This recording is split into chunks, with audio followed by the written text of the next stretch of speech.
What is up, Peanut Butter? What is up, Soul? If you have not checked out Soul twice, he has some amazing artwork. We are at 7 live watchers right now.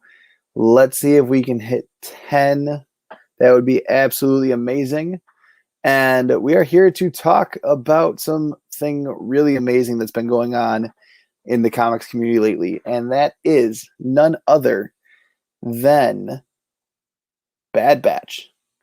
And Badbatch is something rather amazing. What is up, Past Point? Doing good, buddy. Hope you're doing well. I've got my resident Star Wars expert coming to join us very soon. And Peanut Butter hit up Soul twice on Instagram. He has some really amazing artwork. Just did some awesome artwork that I saw yesterday. I can't remember whose channel that was on that I was watching. I think it was Nick and Kicks. Correct me if I'm wrong, Soul. But anyways, let's start talking about Badbatch with VKonCOMICS. Here he is. What is up? Hey, how's it going there, Chris? It is going. It has been a week for sure. I'm loving that background you had before. Oh yeah, this one? Very cool. I want to say hi to the chat. Soul twice. Yeah, definitely good artwork. Peanut Butter, how's it going? Past Point, thanks for coming. Welcome, chat. Please jump in, give comments. Let us know your thoughts. Don't be scared. For sure. All right. Badbatch. Thank you, Soul Twice. What do you want to talk first? What are your thoughts on Badbatch? Just let's review it first. You want to go just this episode, or you want to go episode before? Why do you want to do it? Let's go the past 2 episodes. I feel like it's really picked up since, I want to say, episode 5. Mm-hmm. And that battle scene on, I can't remember what planet it was on, but it was in the city. Mm-hmm. Yeah, I just remember. And whatnot. I feel like Everest really just picked up its pace. Yeah. Yeah. And are you talking about Abraka, the planet that they were just on this last episode, or the one before that? Before that. Oh, okay. Yeah. I don't remember that planet. That episode, it was a little bit slow for me. Did you find it a little bit slow, or did you see it? A little bit. It was a little slow. Decommissioned. I think that was episode 6. Mm-hmm. Last week's episode. Yeah. Excuse me. That was phenomenal. Like, I was hooked from minute 1. I was wondering what was going to go down. Every little thing about it was just perfection. They really touched on everything that they possibly could. They did a great job of doing it. And I mean, I was very happy with it, I guess is the best way to put it. What stood out so much was I felt they took Omega's character a little bit to the next level. Yeah. You know, there's a lot of fans, and even me included, was complaining a little bit like, okay, come on, give us Omega and what she could do. Come on, show us how badass she is. Come on. You know, and they were just like teasing and teasing. But this last episode, you know what I mean, between, just, being a boss in the bow, you know what I mean? Or when she fell into that pit and almost went with Anakin Vader. She was like a little ninja, bouncing around, moving around quick. You know what I mean? It was like, oh, okay. So I like how they stepped up her character, and now it's like she's now solidified as one of the Bad Batch, in my opinion. Oh, for sure. Yeah. She has definitely come into her own. I'm actually very surprised at how long it took them to kind of get to that level. Me too. I thought that they were going to kind of just roll right into it after about episode 3 or 4. Right there with you. Episode 3, when Fennec Shan showed up, that's when they should have let her do just one little thing, but just kind of to blow our minds. Like, what? Yeah. Like, it was obviously great when she shot the blaster for the very first time, and it was pinpoint accurate. Another one of those. But yeah, it was then she's holding this bow and arrow in episode, I think it was 6, and she's like shaking with it, and they're joking around with her, and Echo goes, well, I mean, yeah, you did. You could say that that's a great shot, but you're at 3 out of 12. That's Is there an Echo in here? There might be. Remember that joke in that episode? Oh yeah. Sorry, I took that way too seriously for a second. This was like, like I said, it's been a long. That was a great part. That was a really good part. I gotta tip my hat off to the Star Wars writers. That was good For sure. Yeah. That was definitely phenomenal. I love what they've been doing with the character of Echo, though. He's really become not the leader, but more of a figure to hold the torch at, I guess is the best way to say. Yeah, when Hunter, it seems like when Hunter's away, Echo's a little bit of the de facto leader. Yeah. In my opinion, yeah.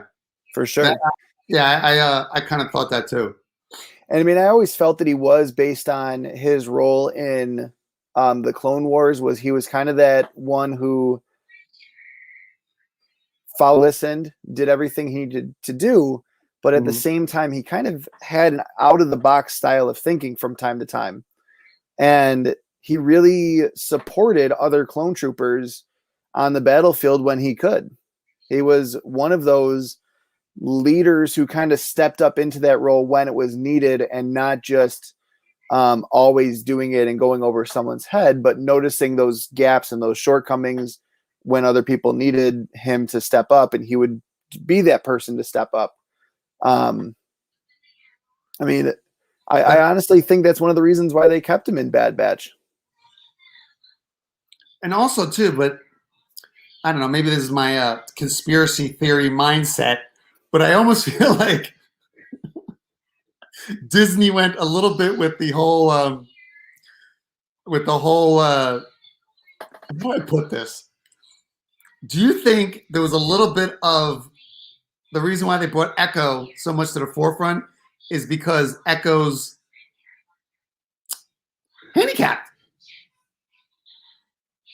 You see what I mean? It's almost like, you know what I mean? It's almost like this whole social justice kind of thing. And it's like, did they do that Echo because, you know what I mean? He's like, I can see what you're saying. I mean, that is a Disney mindset for sure.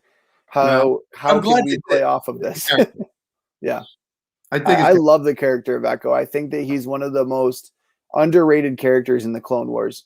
Like, everyone loves Fives. Everyone loves those characters you always see. I can't think of any because I haven't watched Clone Wars in so long.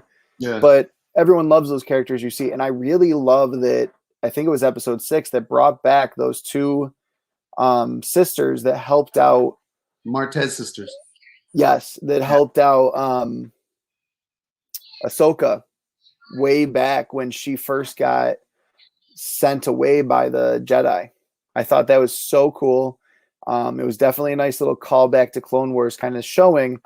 Was she sent away? I thought she left on her own accord because they accused her of the bombing. So I thought she left on her own. I thought she wasn't. She left on her own, but she wasn't allowed back in. She knew that she would never be more than a Padawan, so I think she had to leave. I don't think it was a choice, but I also don't think it was truly like an exile type of thing. Oh yeah, no, I don't think they exiled her. I always thought it was just she was just like, no, thank you. You guys didn't trust me. You guys thought I did it. Why am I, just keep giving my life to you guys, and you guys don't even trust me? Yeah. Yeah. I'd have to go back and rewatch it to see like all the true motive and whatnot. But yeah, I would agree with that. That was one of the main reasons is that, like you said, I've given my life to this. I don't even know who my family is, and yet you're telling me that that's it. We're done.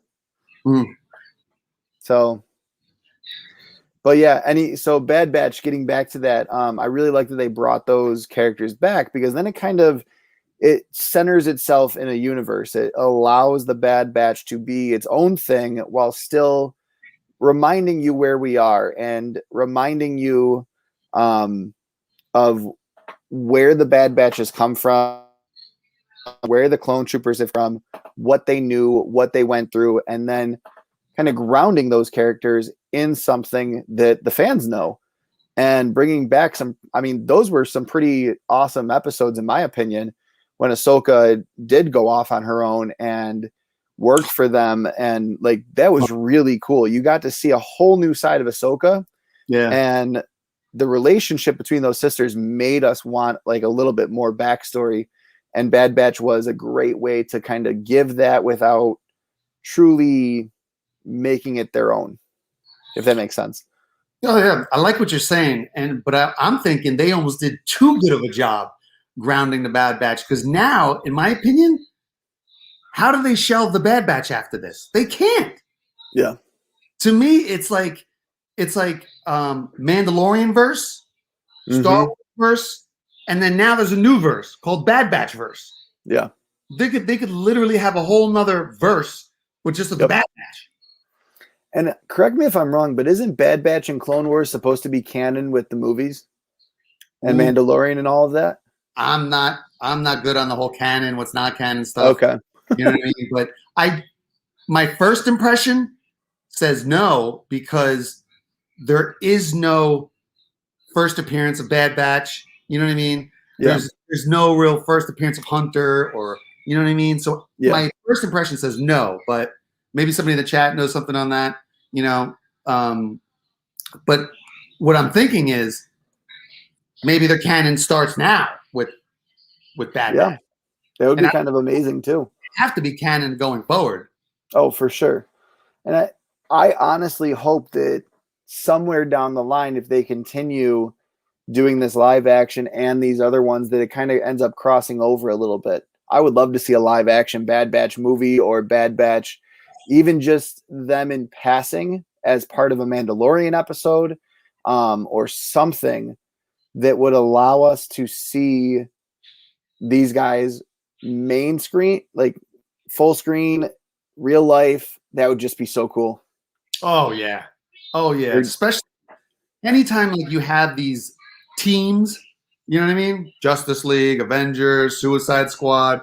Anytime you have these teams, it's so cool to see who they cast in each character, you know what I mean? And how they do each character, how these characters, you know, portray themselves on live action. You're right, man. If they don't do a live action, that's a missed opportunity for Star Wars. For sure. I'm with you, Soul Place. It's all canon.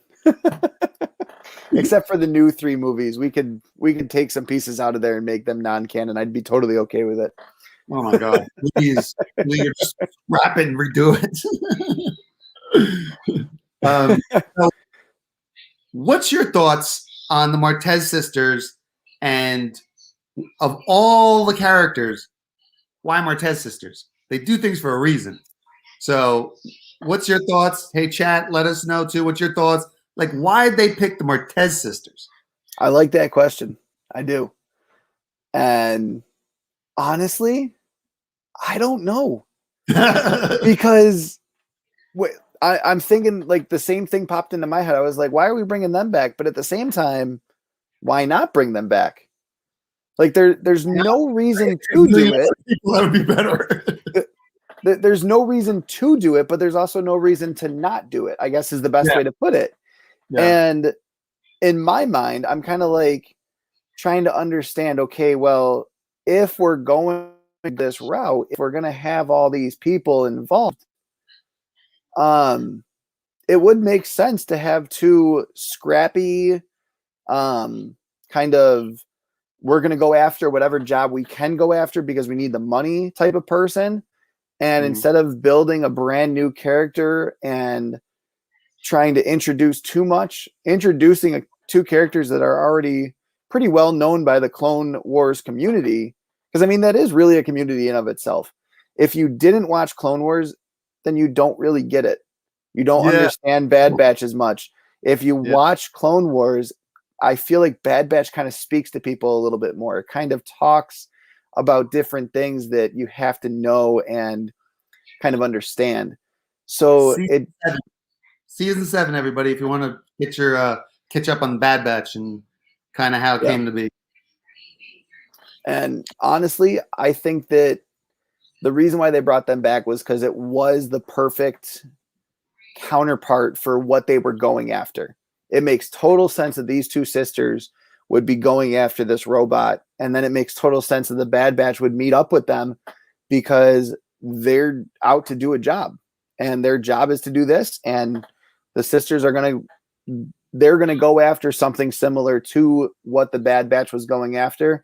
I can't really think of many other characters who I would kind of pit against the Bad Batch to go after the same object at the same time, I guess is the best way to put it. And you know what just popped in my mind? In Clone Wars, what did the Martez sisters and Ahsoka team up together to work on? A droid. A droid, yeah. It was droids. And so, and then when you were talking, it was like, oh yeah, I forgot about that. You're right. It does make perfect sense for the Martez sisters to be the one to hunt for that droid head. And that's how they found out that Ahsoka was a Jedi. I totally forgot about that. Where the Martez sister was about to die and she pulled it up with the Force. Yeah. And then but what's interesting is the Martez sisters weren't so in the Clone Wars.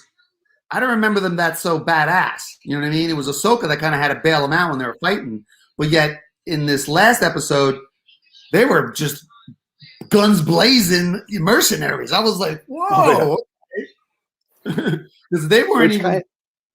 Go ahead. In Clone Wars, the Martez sisters, they didn't even have blasters. But in here, they came prepared. They came with blasters, gear, everything. They were full on commando 2-people unit. So it's like, so that was interesting. So I'm curious now, you know, they're showing up with blasters. They're showing up with the droid. Is there a future team up with Ahsoka? I'm hoping. I also like where Pass Point 1 is going with this is Captain Rex to cross paths with the Bad Batch, which I feel like they did. Well, are we talking about the last episode? Because Pass Point looks like you didn't watch it. And I don't want to spoil anything, or should we? Well, so I don't want to spoil anything, but I do remember in a trailer seeing Captain Rex. Oh, no, yeah. He's definitely all right, Pass Point. We're not going to spoil anything. We're going to try not to spoil anything for everybody. He's definitely crossing paths because we already seen that in the trailer or whatever you call them. You know, the sneak peeks, all of that stuff. Yeah. And so, also too, this last episode we find out who the Martez sisters were talking to. Oh yeah, I totally forgot about that. Yeah. You saw? Oh yeah. Remember when they had the hologram? Yep. And they were talking to that guy, and then everybody thinks it's either Darth Maul or Bail Organa or Cal Kestis or Rex. They think it's one of those people. So, Pass Point, you sound exactly like my college roommate. And every time we watched a movie, if the movie had been out for a little while, he would look up the Wikipedia, go to the plot, so that way he wasn't freaked out when something major would happen. Okay. Especially when we were watching horror movies and whatnot, that's what he would do. And he would still freak out every single time, and it was so funny to watch. And I was like, you knew it was coming. He goes, well, it doesn't give you the timestamp on Wikipedia. But I mean, yeah, we can talk spoilers. I'm totally cool with that. Oh, okay. So yeah, I don't mind. Yep. So so the guy that the Martez sisters were talking to in the hologram, it turns out it was Rex. And so it was pretty cool how they did it. And they I won't spoil that. It was pretty cool how they did it, how he showed up. But what I didn't figure out, and I'm still trying to figure out, is why did Rex seek them out? Is it strictly like, oh, what? The Bad Batch are close? Or oh, I get to see Echo again. But and I watched it twice, and I couldn't understand why. Why? So I think the reason why he knows the Martez sisters is Ahsoka, because Rex and Ahsoka were like this at the end of the Clone Wars. Yeah. If they could have been, they probably would have just been together for the rest of their days, because that's who they were. They were very well trained together. Anakin and Rex and Ahsoka were probably the best characters in Clone Wars, and they were inseparable. Rex and Anakin were like brothers, and Ahsoka was like their baby sister. Yeah. So I'm guessing that Ahsoka at some point said, hey, I met these two girls, the Martez sisters. These two girls are going to be helpful or something down the line. And a resource for us to use. Exactly. So I think that's the reason why. Ahsoka's hiding. So you want people that in the underworld? Yeah. Yeah. I mean, that's my best guess is why they know Rex. And then again, Rex being who he is, and again, his brother basically being a brother to Echo. I think he wanted to try to keep up with that, and he felt the breath of the Bad Batch closing in, as he might have already been working with the sisters, and he was kind of like, you know what, this might be the perfect time for me to kind of reveal myself, and I can kind of work with the Bad Batch, get to know Echo again, and everything can be happy-go-lucky. I also feel, though, it's a little bit of a missed opportunity than Disney did for this. I think they could have gave us a little bit more, or a little bit more dramatic reason why Rex sought him out. You know what I mean? Like, I thought it would have gave more depth and more a visceral feeling, and like, you know what I mean? If they would have gave us some type of a dramatic reason to go seek out the Bad Batch, like, hey guys, this is what I'm hearing about Crosshair, or hey guys, I'm hearing whispers of Crimson Dawn, and it's like, whoa, what did he say? You know, instead of, I want to go find my boys.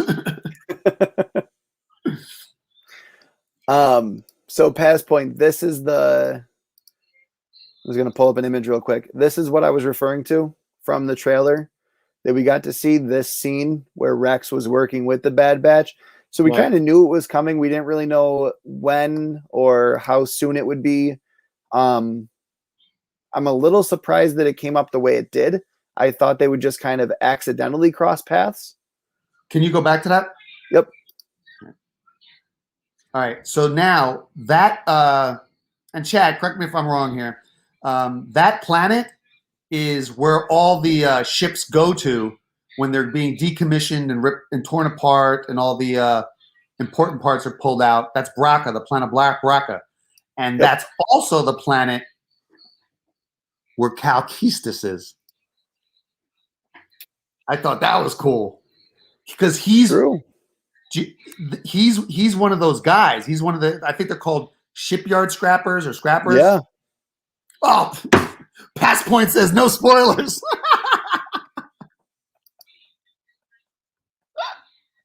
You just said you love spoilers. Yes. The planet video game, Cal Kestis. Very good. Yeah. Now, does anybody remember the end of the last episode when they showed the salvage scrappers? When the salvage scrappers were like, call the Empire, tell them they're here. What? Now, I Googled salvage scrappers. They don't look like that. No, they don't. When you saw him, who did you think of? Revan. Darth Revan. Yes. Okay. Dude, they look just like Darth Revan. Yep. And because if you look on Google and you look up salvage scrappers, they don't look like that. No. But if you look at Revan, they purposely made, in my opinion, this is just my opinion, they purposely made those salvage scrappers to look like Revan, because Revan's coming. Yep. That's my theory. Yeah. I would completely agree with that. Oh my God. And then, and what else did I see toy wise? What else did I see? Oh, they're coming out with Hasbro 50th anniversary. Chat, help me here. The Hasbro 50th anniversary Black Series. They just released like 4 figures, and one of them, Darth Revan. Huh. Toys are always a clue on what character are going to come up, or maybe movies. Oh, 100%. Yeah, Sold Twice. Hey, if you wanna do some a little bit of artwork for me, bro, how about a little Darth Revan? Ooh, maybe Darth Revan with Darth Talon kind of leaning on him. That'd be kind of cool. Yeah, Sold Twice. I really believe toys can usually tell us who's coming, or they can give us a clue. There are so many times when toys give so much away. Oh yeah, and it's like, who gave them the green light to do this? Well, it's a symbiotic relationship. Yeah, they do that to sell the toys, and another layer of it, it helps promote the movie, and it helps propel the movie, and it helps generate interest in the movie. It just creates buzz. You know what I mean? Yeah. So what's up, VKonCOMICS? Good to see you.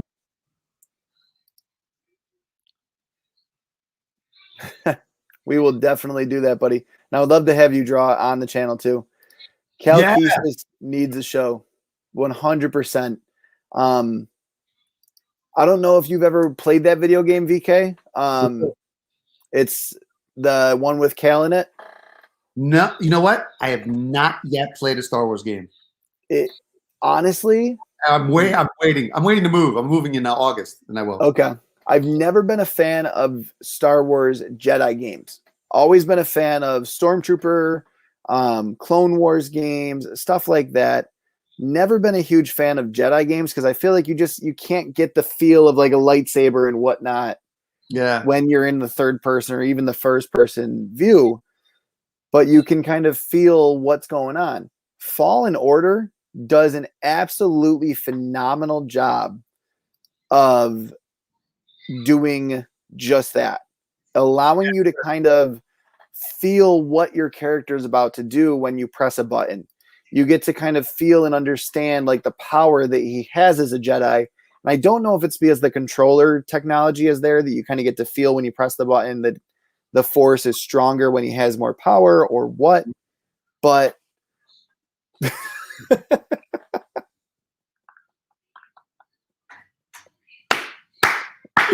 Hoarders, you win. Yeah, you know what? Yeah. Sorry, I haven't played the game yet, but I'm gonna. So you're not an Uber nerd yet. Fallen Order, Knights of the Old Republic, or Battlefront. That's what I'm hearing. So Battlefront I enjoy. However, I don't like that there's not a huge storyline with it. It's not like the old school Battlefront where there was actually decent storylines with these games. Is there? I don't know. I never honestly watched. So Soul Twice can kind of speak to it. The way that you grow with Cal throughout Fallen Order is phenomenal. It's very difficult. It's a difficult game.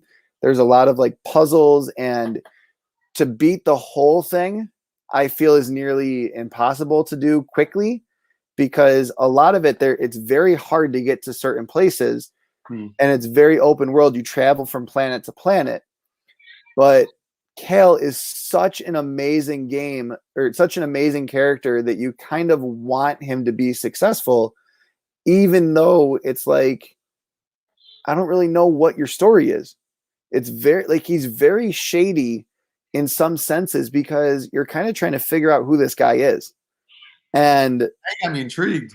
Yeah. So you kind of get to learn who it is. Full disclosure, I played Empire Strikes Back on Atari 2600. Okay. How old are you?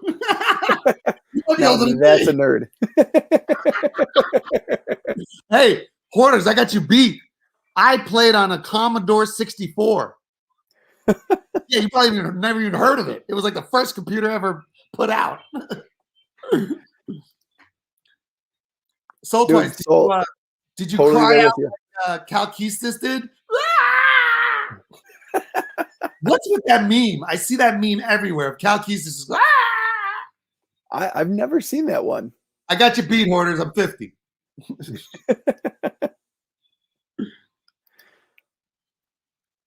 Yeah, but so it's different to have it when you're growing up versus wanting it because it's nostalgia. Yeah. Um, oh God, now he's in television. Whoa, now you're dating yourself. That goes back in television. But anyways, yeah, I would love to see Cal come into some of this because that would be a really cool storyline, and it happens right around the same time Bad Batch is happening. So it would be nice to kind of they said even take those into from the video game into canon with Star Wars, into the Clone Wars, into everything, because there's so much that Star Wars can do, but they just haven't done it yet. I feel like they've been stuck on episodes 1 through 9 for so long. I mean, that's got to be the longest running trilogy. Well, yeah. Also, there hasn't much been. This is the first time they've been kind of streaming for a while, so yeah. We'll see, you know what I mean? We'll see, like streams. If you look at like when Star Wars first started in the 70s, I don't think there's been anything movie-wise that started way back then, except for probably James Bond. I think that would probably be the only other one. But even then, you're not really getting one solid story from the first James Bond to the last James Bond. It's kind of different stories, and they're all just named James Bond.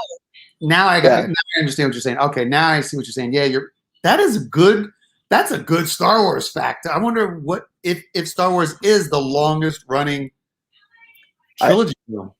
I gotta say it would be.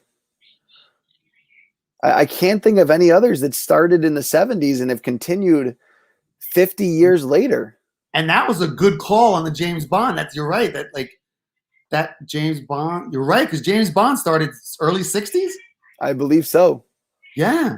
60s or 70s, somewhere in there. And like I said, that's not even one solid storyline. It's all different mixed up storylines with just different James Bonds. Mm. And what? What are we talking about now? Black Sabbath? What? That's one way to just throw that in there. Oh yeah, I know. I hope they do. I hope they do more of that type of writing when the Martez sister was like, "Is there an echo in here?" And he was like, "What?" Yeah. I really hope they start doing a little bit more of that, because that was. I feel like Star Wars needs to get into the more funny style, mix in the humor with all the darkness, because Bad Batch is a lot of darkness. Yeah, I mean, there's a lot going on, and right, and especially this show, there's been a lot of darkness. Yeah. So, do you find it interesting that we haven't really heard much from? I almost just said Deadshot, but that's not it. Crosshair. That's DC Crosshair. We haven't heard much from Crosshair the past few episodes. Like, it's been almost radio silent. If I was going to be critical, and be that guy, get off my lawn, I would say, yeah, they dropped the ball on that. They should have. Yeah. They shouldn't have went 3 episodes without mentioning Crosshair or some little tidbit. You know what I mean? Even a flash of him like cleaning his sniper rifle. You know what I mean? Like, and just mumbling to himself. You know what I mean? Like something. But just to go. Gotta get these damn clones. Yeah. You know what I mean? God darn. It's like, good soldiers follow orders. And it's like, just to go dark for 3. Oh, Southern Comic Geek. What's up, buddy?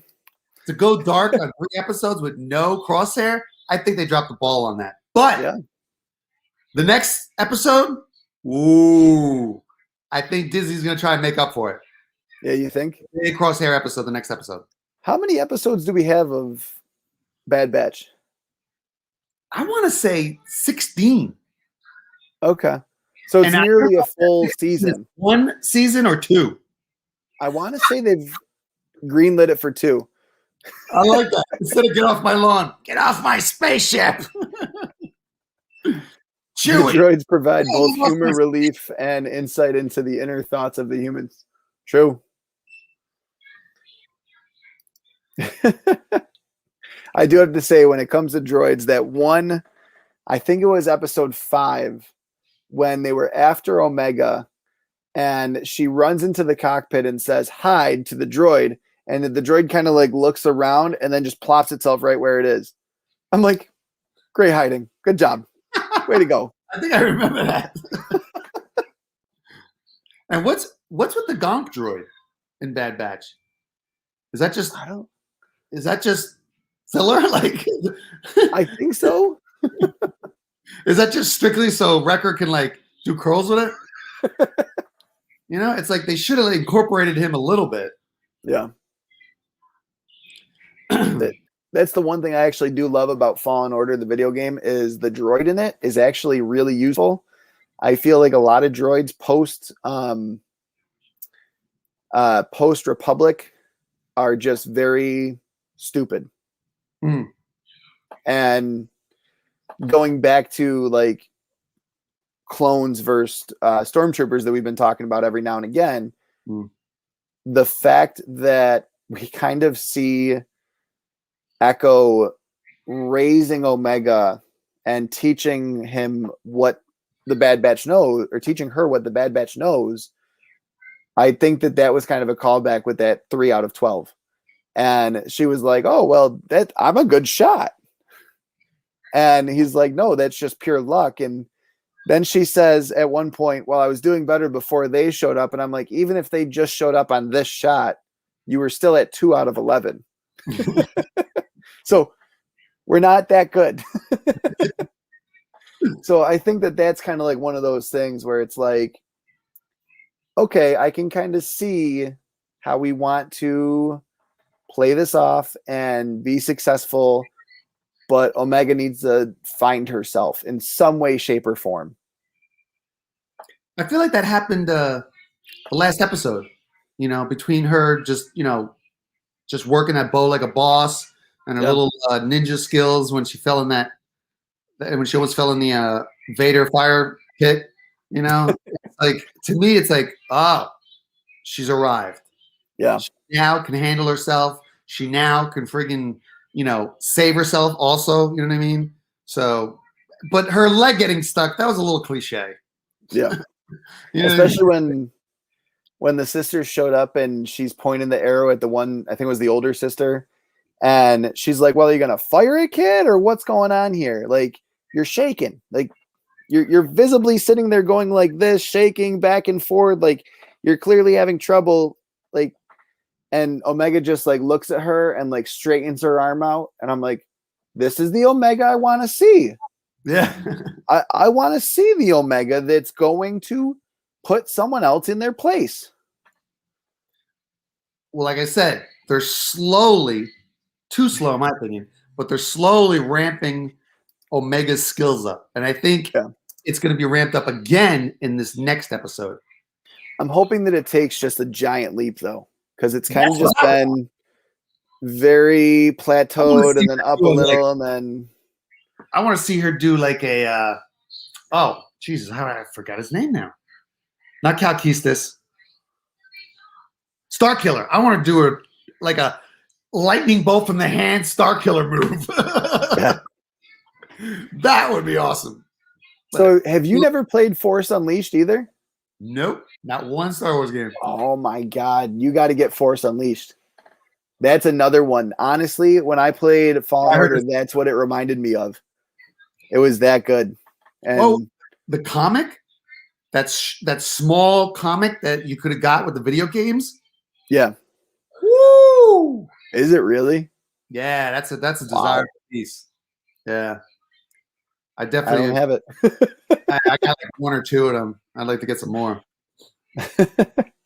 On Star Killer, just Star Killer alone. You know what I mean? There's so much cool figures of him, and oh man, I can't wait for him to come. God. When are they gonna bring him in?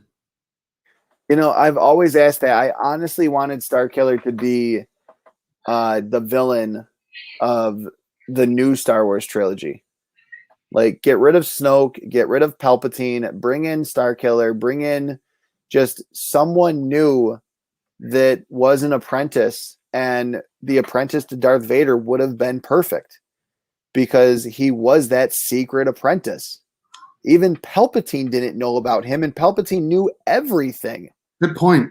Yeah, like, but I think you're gonna have to wait a long time because they already got a new villain on the way. Yeah. Thrawn. Oh yeah.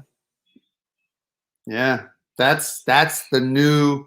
When you said the Palpatine, that's because I remember hearing some other people talk, and they were saying how it looks like, you know, Thrawn's going to be replacing Palpatine as the big baddie, which I can't wait. I'm tired of seeing Palpatine. Yeah. Speaking of, get off my lawn. He's the ultimate get off my spaceship. Yeah. Get away from my clones. Don't touch my Death Star. Don't touch Luke's hand, Vader. Do it. I saw. Oh my God! On my IG, in my stories, did you see that story I had in my IG of it was a card back of Luke Skywalker, his hand. Yes. Yep. I saw that. Was perfect. What? That was funny. Whoa! Saul Twice says Thrawn isn't sexy enough. I'll take the other side. Come on, because he's blue. Palpatine looks like an old Russian lady, you know, picking potatoes. You know what I mean? Come on, Thrawn's badass. Yeah, I think he's comparing Thrawn to Starkiller, but at the same time, I'd still pick Thrawn over Starkiller because I also want to see a Star Wars movie where it's not Jedi versus dark side. Yeah, you know, I'm tired of it. There's so much more. Let's get Jedi, clone, Force user, Gray Jedi, some Wookiees. Yep. You know, I would love to see a Gray Jedi movie. That would be amazing. That would be cool. They could do. Oh my God, forget it. That's a whole other rabbit hole. For those of you who don't know, a Gray Jedi is someone who's not Sith or Jedi. It's someone who's perfectly in the middle, who protects the balance. And if the Sith is getting too powerful, they take them out. If the Jedi are getting too powerful, they take them out. It's like that perfect balance in the Force. And honestly, I think that is so interesting and so cool. To do that, you would have to have the perfect writer, though. And I don't think that there's someone who can truly write a full movie about a Gray Jedi yet. I think that it would be very difficult to find that person. There's a new writer, or not a new writer, or maybe he is a new writer on the scene that's doing the that secret Feige project, Star Wars project. The writer for his project, I'm thinking, and I feel a good feeling that he's going to do a really good job. Really good job. For sure. Yeah, couldn't the Gray Jedi also kind of be a little bit of an anti-hero? A little bit. Yeah. Okay. Someone who doesn't really play by the rules. Yeah, and they're they're good when it suits them. They're a little bad when it suits them, but they always walk that fine line. Yeah. You know? Do you think so? Going off of that, since Bad Batch kind of does walk that fine line right now. Yeah. Oh, the Spectre. Sorry. I've been having Moon Knight on the brain lately. I've been reading a lot of Moon Knight. I'm very excited for Moon Knight since it is coming next month. But whoa, what? The show or the comic? The comic. Okay, I was like, wait, what? No, the show I want to say is 2 years out. Oh, okay. That's 2020, end of 2022, beginning of 2023. I want to say. Yeah. But yeah, I definitely want to see something. Gray Jedi, and honestly, I think that the Bad Batch kind of walks that line very perfectly. We've seen them, as you said, kind of go to that dark side and do the job they need to do, but also fight for the good guy in the very first few episodes when they were like, well, we don't kill civilians. These are like, this isn't what we do. Yeah. And I got to say, I think that I want to, let me rephrase that. I don't think I want Omega to be force sensitive. I want to have a force sensitive clone because I think that would just be so interesting to play off of. But what do you think? Do you think they're going to reveal her as force sensitive, or do you think there's something else that we're missing? Okay. If they do a force sensitive clone, okay, this could go a couple ways. If they do a force sensitive clone, all right, then that whole Vader issue that just got released when he was went after Palpatine on Exegol, and they showed all of the Palpatine's botched clone jobs, then if she's force sensitive, then she's force sensitive because they're going to go something with that storyline. Luke's hand, all those chambers with the and also the chambers in Mandalorian. They showed up in the Mandalorian too. Remember? True. Yeah, they were on the ship and they looked and they saw all these disfigured forms in those tubes. So now that I remembered that, I'm going to stay on that. So I think she is force sensitive because there's too much clone chatter, force sensitive chatter to be going on in too many medias. You know, you have Luke's hand, then you got the whole Vader comic of him going after Palpatine on Exegol and him seeing all those clones. You know, then you got, you know, the I think it's Force Unleashed with Starkiller, and in that game you see a whole bunch of clones, and I think there was cloning in that game. Am I right? I believe so. I want to say there was. Now that you mentioned that, I do think that they were attempting something along those lines in Force Unleashed. In the Star Wars universe, there's too much clone force sensitive chatter for it not to happen and for her not to be force sensitive. You know what I mean? So to me, she's definitely force sensitive because of those. And if she's not force sensitive, then they're just gonna make her, you know, female ultimo badass, you know, and she's gonna have a genetically inherited each one of the clones of the Bad Batch, their traits. But I don't think that's the case, because if she did pick up every one of their traits, she wouldn't have been trembling because she would have had record strength. Yeah. So, and she also would be a lot bigger, in my opinion. That's a good point. You're right. Her stature, and she does have like that tactical knowledge, obviously, that Hunter has. She has some technical ability, like tech. But yeah, she doesn't have Wrecker's abilities. Right. And also, too, she's also grew up as a medical assistant and around technology. Yeah. So I don't think she inherited it from tech. I think that's just what she grew up with. For sure. When you grow up the child of two mathematicians, you're going to be good at math no matter what. So I think she's definitely more sensitive. Kessel Runner, thank you. Yeah, I agree. If she isn't force sensitive, then this is all for nothing. So she has to be. And also, there's just too much chatter. There's just too much chatter of, you know. We've talked about Venom. Go back to that video after this one. We've been on Venom. We've done it. We're not doing Marvel this week. We're doing Star Wars.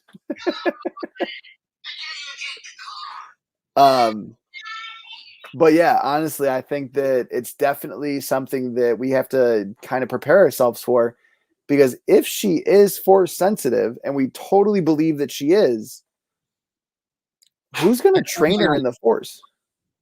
What? Who's going to train her in the Force? Ooh, when you said that, the first thing that popped up, Starkiller or Cal Kestis. What do you think? It's wishful thinking. It's hopeful thinking. If I had a gun in my head, I'd say Ahsoka. Soul Look, Twice my is heart going to says train her. me. I think it would have to be Ahsoka too, based on the fact that we're getting an Ahsoka show. During when we see Ahsoka in Mandalorian, she would be about the age that she could be trained. We do know that Grogu is too old to be trained by Ahsoka, that Ahsoka doesn't want to take that on. Yeah, Luke is already doing it. Well, yeah. And well, I'm saying before we knew that Luke was coming in, Yeah. we knew, like Ahsoka said, this isn't someone I can train. She was straight up. And I want to say that Ahsoka said she was starting to train someone, or like she was alluding to it. I need to go back and watch that episode of The Mandalorian because I think that she was alluding to being in the midst of training someone or getting ready to train someone, or possibly knowing of someone that she could train. Could that be Omega? Interesting. Yeah, find out if that's definitely what she said. Yeah. I definitely need to go back and check that. It's been a while since I've watched Mandalorian, unfortunately. Mhm. And the issue is with these being shows, it's kind of like, okay, it's kind of like looking through your poll box. Okay, where did I find that? Oh, there it is. And you got to take forever. You got to read the comic and make sure that you're correct in saying it, because Instagram and YouTube and Facebook will eat it alive if you're wrong. That is a good point. If she's force sensitive, she would need to be trained. Yeah. You're right. Because then you go, then who would train her? Yep. Because obviously Grogu was, we think, I mean, he is 50 years old. We think he's untrained. He had to have been around when the Jedi Temple was around. So maybe he was starting to be trained. I think Ahsoka said he did have some type of training, a little bit. Okay. I think. But with how his species ages, I mean, they're probably a baby for a good even 25 years. 500? I think Yoda was 900. No, I'm saying Grogu. I thought they said he's 500 or something. I thought they were saying 50. Chat, help us out. Yeah, I honestly don't remember, because that was like episode 1. Like, I know there was a 5 and a 0. It could have been 500. It could have, I don't know. Yeah. Chat, help us out with that one, because honestly I don't remember. Definitely a 5. Could have been 5. Could have been 5. Could have been 25. 250. Who knows? But yeah, the way that their species ages, I mean, Yoda was 900 and he was a master and dying. So, I mean, realistically, if we look at kind of human years, we could say that he's 90 and Grogu's kind of like barely 5 if he is only 50. So even if he's 500, I don't think, based on, unless they do rapid growth from 500 to 900, I don't know. But it would be very interesting to kind of see what ends up happening with all of that. And I'm hoping that Ahsoka does train her. Nerds being geeks, what is up, buddy? We are talking about Grogu and how old is Grogu, and also who would you expect to train Omega from the Bad Batch if she is force sensitive? But honestly, keep talking about that in the chat. Let us know what you think. I want to talk about Grails. I see some Grails behind you. I don't have many behind me, unfortunately. Mini Grails. Mini Grails. I will say, I will agree, those are mini Grails. That Spider-Verse #1 is my son's first Grail because he is a huge fan of Spider-Verse. We have watched that movie probably 5,000 times, realistically. Which one? Which Spider-Verse? Oh, right here behind me. Oh, okay. I was like, I don't have one out. I was like, I don't have one out. My Nova is one of my Grails, a very mini Grail. It's the first appearance of Richard Rider. I have one. You don't have one? No, embarrassingly. I picked that up in an auction for $66. No one else was wanting it. It's a 8.0. Still. But I mean, my rule is anything from 70s and back, 6 to 8 is fine for me.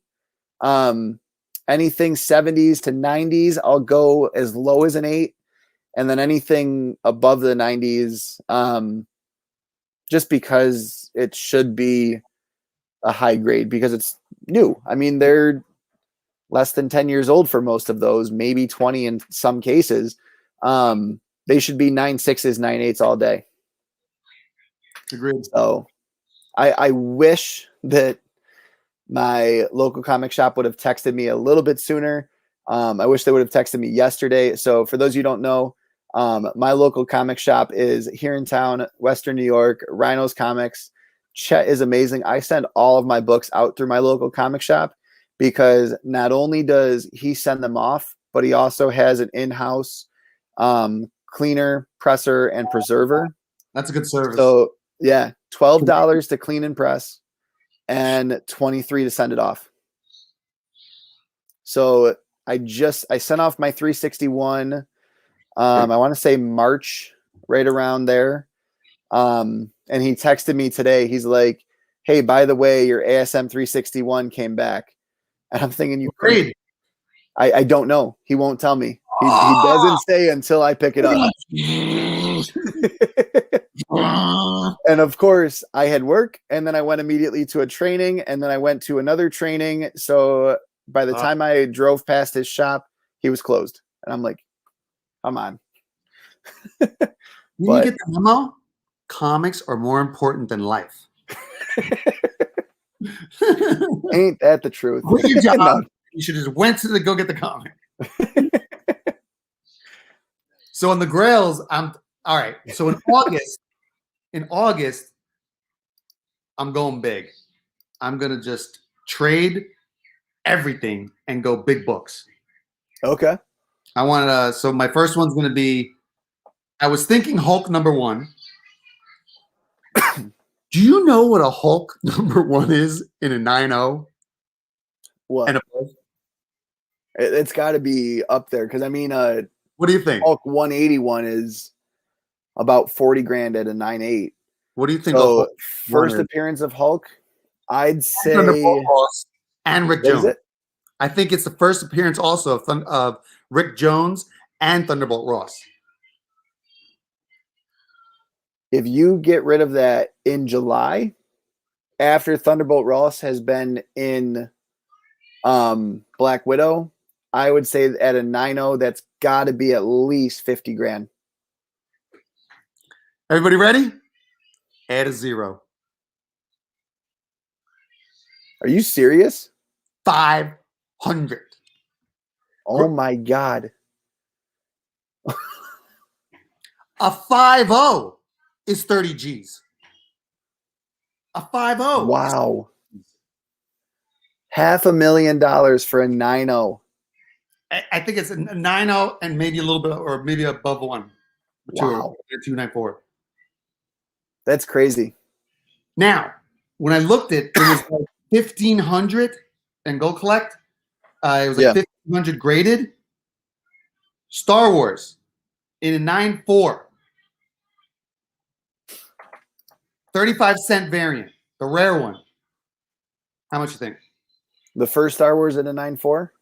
Yes, but in the 35-cent variant, the 35-cent, that's the rare one. What do you think? How much? Right around that same price as that Hulk one. 20 grand. Really? And there was 1,500 on Go Collect. Go Collect said there was 1,500 graded. I think when it came to the 35-cent Star Wars, there was only about maybe 100 to 200. Wow. So I changed my mind. It's going to be a high grade, like a 9.6 Star Wars 35-cent variant, #1. And if I do pick up I'm going to pick up a Hulk in the Go Collect has a pretty cool feature. In Go Collect, there's some features where it gives you the price increase in percentage-wise for each grade. And the Yeah. large price, awesome. So first appearance of Bruce Banner as the Hulk, the origin of Hulk, first appearance of Betty Ross, Rick Jones, and Thunderbolt Ross. There's a lot of first appearances in that book. Wow. Wow. I gotta say, I love Gray Hulk. Look at that 9.2. Yeah. I couldn't believe it. I couldn't believe it. That's insane. I was like, what? So, and the other nice thing about Go Collect is if you're a paying member, which I am not because I don't pay for stuff that I don't need to pay for. I'm cheap like that. It will break down what it was sold for, how much it sold, the grade that it was in.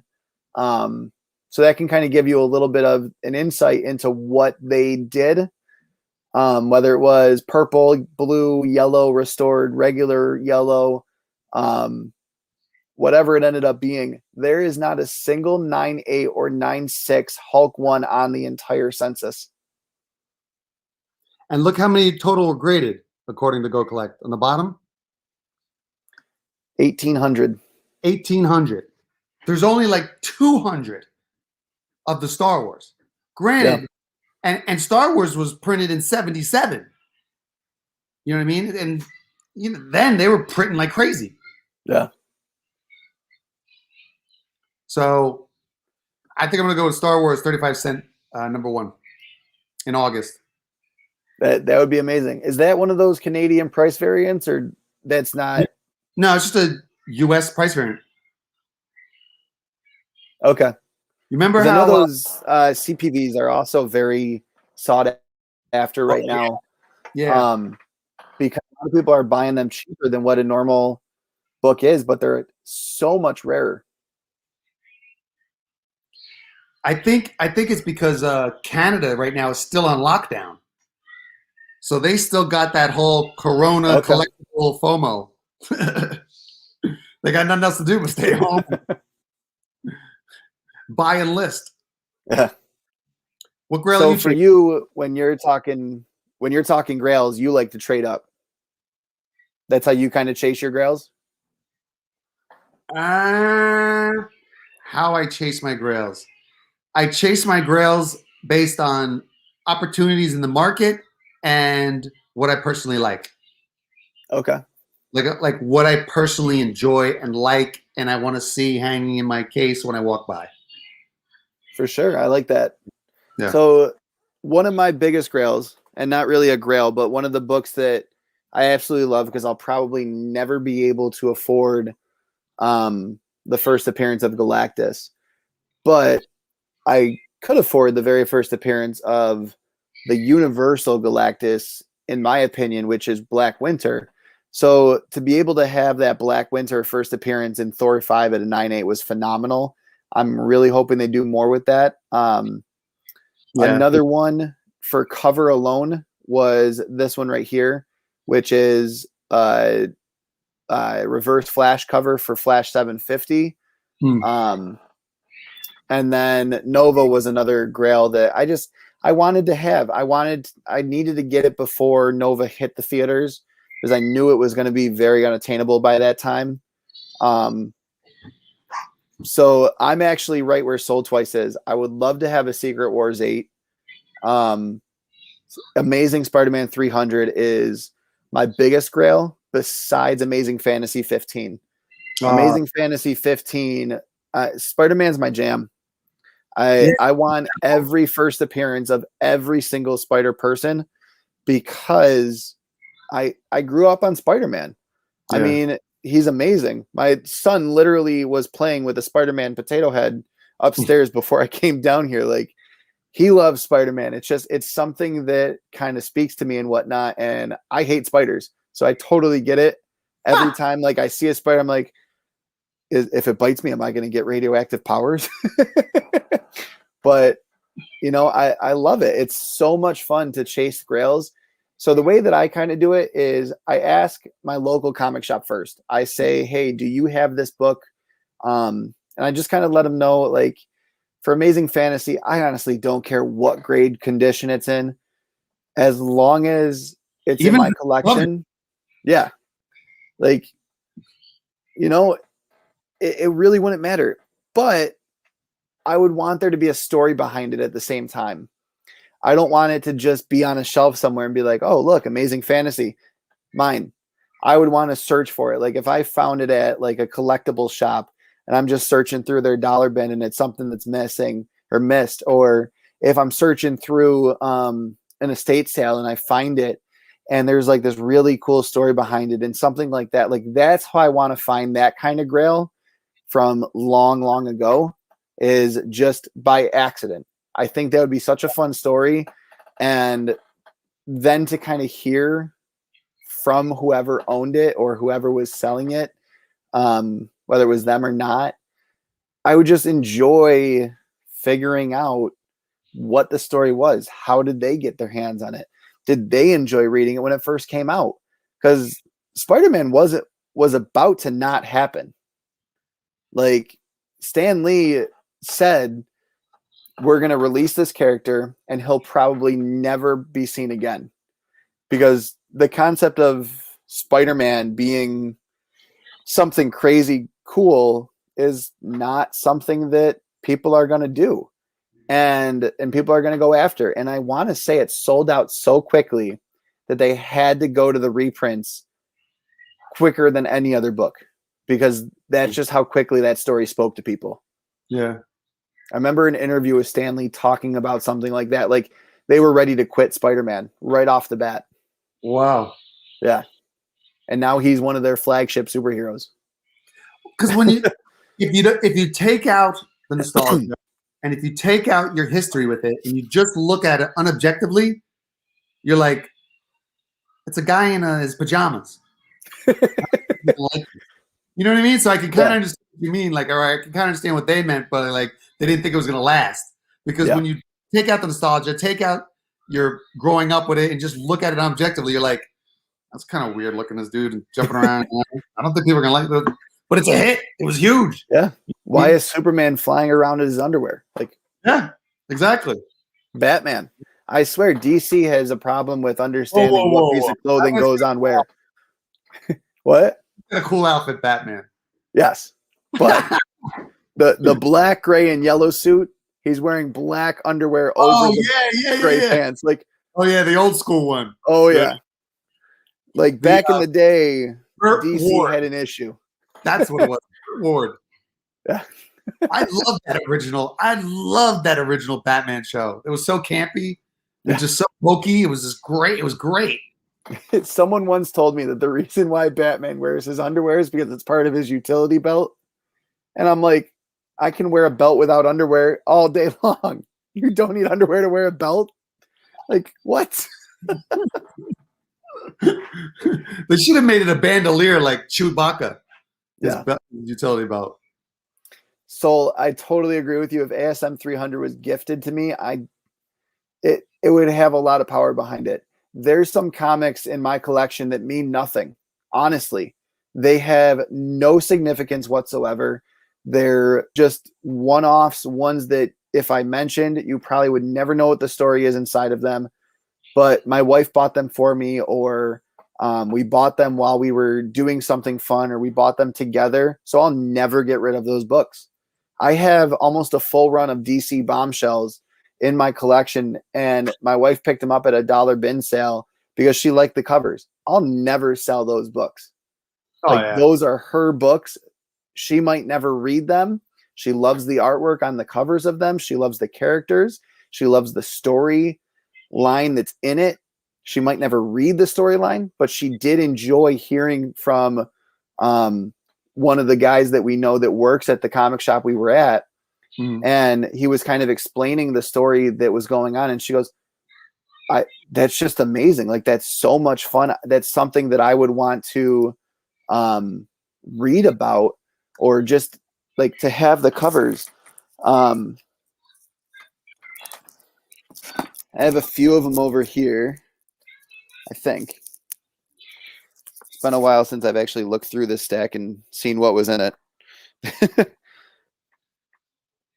And you said, when we were talking about Hulk, you said something about Thunderbolt Ross in July. Is that when a movie's coming out with him? Yes, they actually de-aged him for Black Widow. Oh, okay. All right. Yeah. So I better pick up if I want that Hulk 1, I better pick it up before that comes out. Oh yeah, because then it will truly be unattainable in any grade. It's but that's funny you said that. I don't know. Did you notice? Or I shouldn't say that. I'm assuming, because I haven't done the research yet, but I'm getting the inkling that books are not popping like they were with WandaVision with this Loki show. Have you noticed that? True. I'm not seeing like honestly think they're lesson. The day after WandaVision, IG was just blown up. But the day after Loki, yeah, I looked at IG the next morning, nobody talking about it. Yeah. And then the auctions, nobody's selling Loki books. Yep. And I've got 3 Loki books. I've got Loki number 1, Loki number 4, and Loki number 3, and then Vote Loki number 4. And then I have 2 Secret Wars books, and then Secret Wars number 0.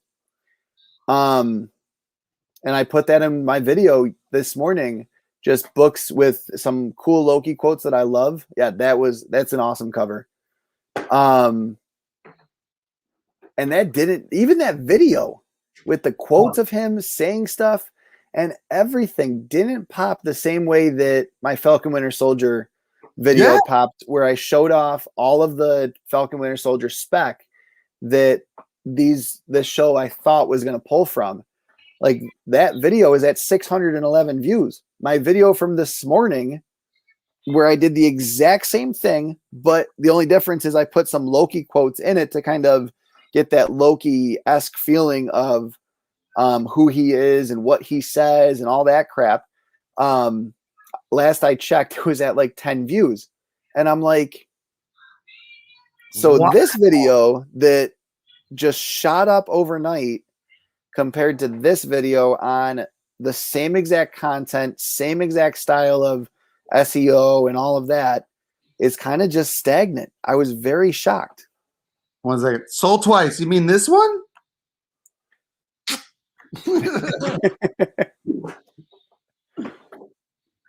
I know. I should have sold it when the movie came out, but that's one way to do it. If you like a comic that I own, do a piece of artwork for me. I'll give it to you, as long as it doesn't have a story. So what do you take from that? Are you taking that it's a downturn in the market, or people are just superheroed out? Remember my theory on that there's just too many superhero shows? Invincible, Badbatch, Jupiter's Legacy. We just finished Falcon Winter Soldier. Now we got Loki, and then there's Black Widow coming, and then there's all these talks about a million other shows coming up. You know what I mean? So it kind of, what do you think? Is it the market is taking a downturn, or people are superheroed out? I don't think the market's taking a downturn. I don't think that people are superheroed out, because people that I know who don't like superheroes are watching these shows. Like, they're enjoying them. I think that it's because people got so excited and so hype over White Vision. That was a big book that popped. The first appearance of Torres and the first appearance of Torres as Falcon. When those books popped, they never really went anywhere. Omega Red popped, and Omega Red never showed up. First appearance of Mephisto popped, Mephisto never showed up. I think people are waiting to see, more so than they were, what is going to happen with these characters before they just go into a frenzy and buy everything. I think sellers and buyers have kind of wised up to this is kind of, we need to stop letting the movies and the shows tell us what's going to be popular. Yeah. And I actually saw it on one of my Facebook pages that I'm on. It's CGC Comics. I know that John from our group chat is on it too. And it was basically talking about YouTubers specking on books and then that book going up and then the person going, wow, you were right, that book went up. And then the YouTuber being like, but did it go up because I said it was going to go up? Interesting. And I do feel that a lot of YouTubers do have a lot of power and they don't even know it. Yeah. Because I watch another Star Wars show and I've noticed they'll talk about a book, a figure, and then all of a sudden the next day, that next morning, I see a couple sales. Yep. And I'm like, wow. And that's just one show. Yeah. One Star Wars show. And they're not like a million subscribers or 500,000 subscribers. Mm-hmm. You know what I mean, it's like a smaller show. So it's like, wow, that's interesting. But I'm with Hoarder's Hide. I feel like the market is taking a little bit of a downturn, and the card market definitely has taken a downturn. Like Stanley autographs, Marvel cards, Stanley autographs, they're like half.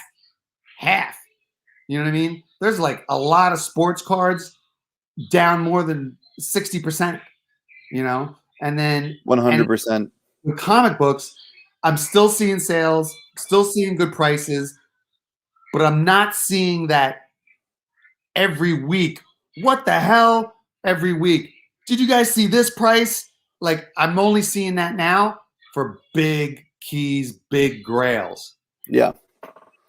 Like, whereas 2 or 3 months ago, it was like every other day, every third day, people on a G were just like, look at this price. What the hell? How did this get to this price?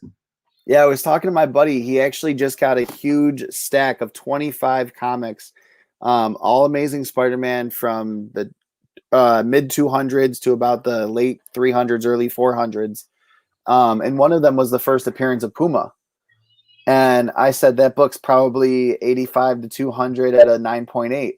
He goes, no, it's like 400 to 600 right now at a 9.8. I was like, Puma? Really?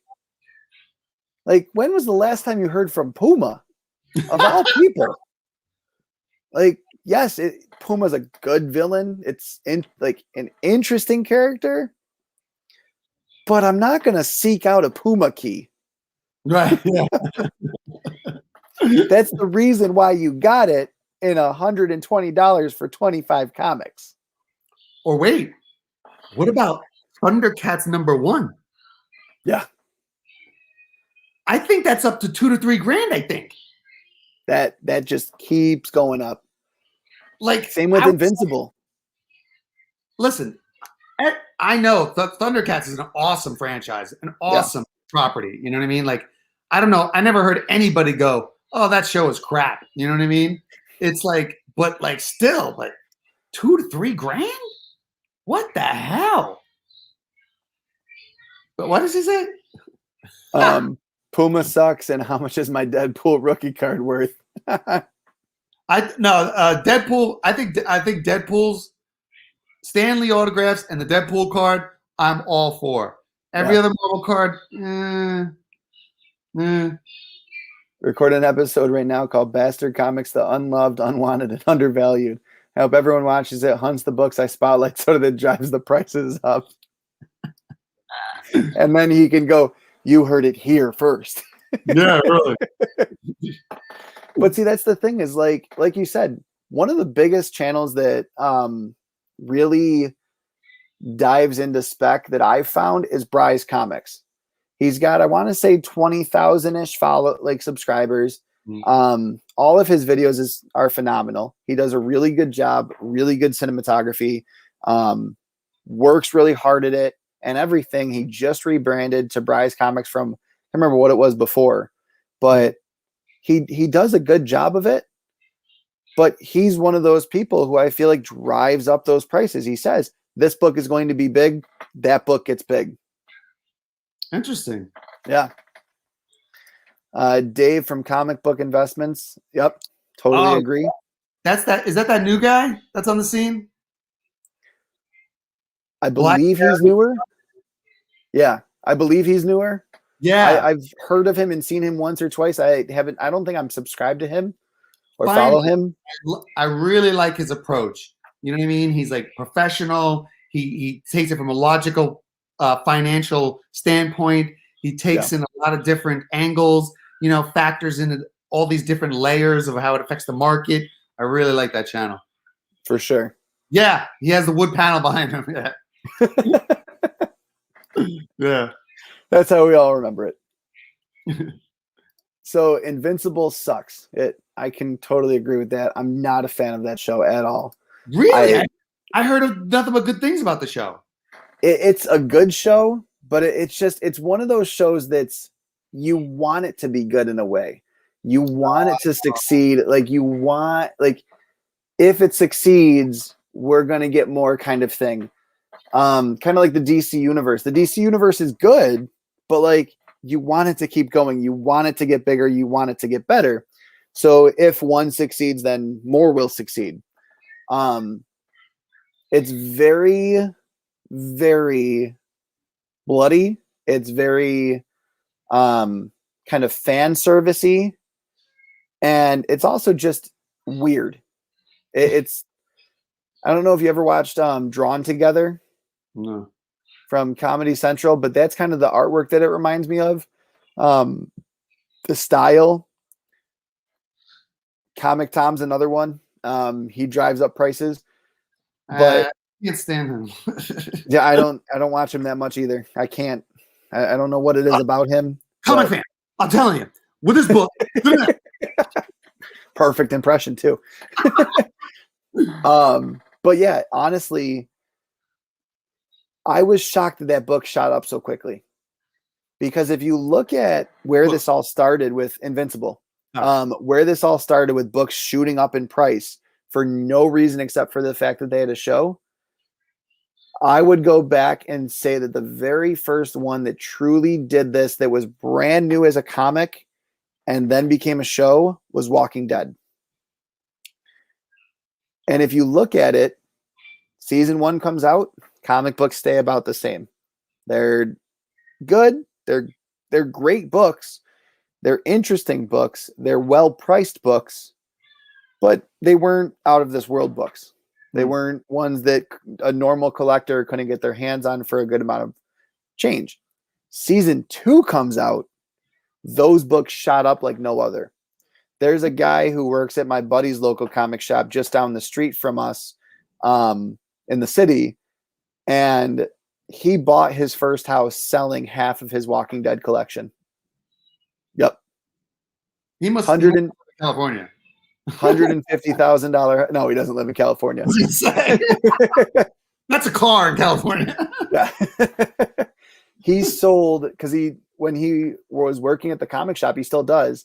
He was buying 2 issues a piece because he's like, I love these books. I want to save one and read one. I don't want to ruin the value of one of these books. So he bought 2 of each, sold the one, and then he had a couple extras of a few issues that he liked the covers of and whatnot.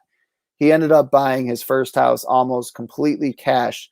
And my buddy said it was like a $200,000 or $250,000 house, almost completely cash, because that's how big they got when season 2 hit. I love hearing stories like that. I wasn't sure. I'm not sure exactly what. I think it was Lock and Key. People were expecting that to happen with Lock and Key when season 2 came out, and nothing happened. The comic stayed roughly the same, but then you have Something Is Killing the Children. All that needed was for someone to say, hey, we're thinking about putting this up as an option to make a show out of. There's no storyline yet. There's no one involved in it. There's no actors. There's no nothing. And out of nowhere, the comic just shoots up overnight to the $1,000 range. It's like, same thing with Sandman. Yeah. Like regular issues in 9.8, $200. Yep. Yeah. Venom. I was honestly shocked that a lot of Venoms from the Donny Cates run, and I don't know why this is, a lot of them are $80 and up at a 9.8. Even the issues that aren't key. Like, just That I makes don't sense. think there's I don't think there's a single Venom issue under $100 right now that's not a key comic. It's very interesting because a lot of, like, if you look at like Amazing Spider-Man, Immortal Hulk, a lot of those very filler issue comics, if you grade them, great, but basically the cost of grading them is the cost of what they're worth anyways. Yeah. So it's almost like worthless even if it comes back at a 9.8. Right. But at the same time, it kind of gets into that, are we getting into that bubble pop of CGC and graded comics? Is the bubble going to pop? And when it does pop, and I think Hoarders brought that up really well, that where is it going to level itself out? I'm going to continue talking about this. VK, I know you got to head out, so I will talk to you next Friday. We will definitely continue this conversation on Bad Batch next Friday and see where it all goes. Oh, go ahead. You're on this last subject real quick. Go ahead. All right. So you were saying that. So what was it you were saying again about the market? So when the bubble pops, how much is it going to pop? And if it does, where are we going to level out at? Are we going to see them go back to where they were, or are we going to see them dip below or slightly higher? All right. So my theory on that real quick, I believe we're getting killed by 1,000 cuts. Right now, you try to grade CGC, you're going to wait 8 months to a year. CBCS, maybe 4 to 6 months. And who knows if that's going to get worse. Then not only that, now you got all these sellers that have the choice now to sell anywhere. Before, where could you sell? Facebook, eBay, Craigslist maybe, and that's it. Now you got whatnot. You got auctions. You got IG. You got Facebook. You got websites. You got Elite. You got A1. You got claim sales. You got all these avenues. It kind of disperses things. Yeah. And say you get supplies. Say you buy a collection. How are you going to process the collection if you can't get supplies? If you can't get Marlin bags and things like that, or say you can get them, but they're too expensive. So I feel like we're getting hit from all these angles, and the collectibles market just can't hold it. You know what I mean? So for sure, me, I just went between supplies getting pricey, between everything that's collectible, even action figure grading, the AFA company, a year wait, and that's action figures, and it's a year wait. So it's like, for me, I made the choice. I'm out. I'm actually taking a hiatus from the market for like 6 months to a year, and just dust settle. Just let it settle. That's my theory. Next Friday, let's talk. Chat. 100%. I sold twice. Sorry if I missed anybody. Take care. Ciao. Hit me up on IG, everybody. Thank you, Chris. Talk to you later, VK. All right.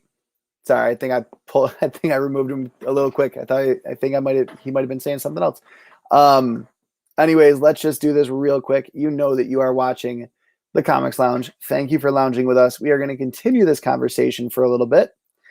And we started off talking, so if you have not been able to go back, or if you have not been with us the whole time, we were talking about Omega Red, or not Omega Red. We were talking about Omega from the Bad Batch.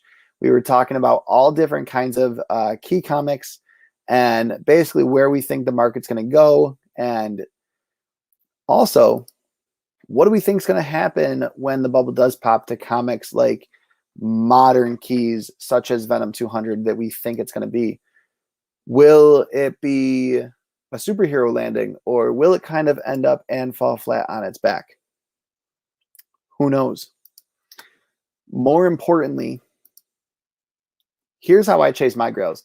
I never got to really share this with VK. I know that we got to hear how he chases his.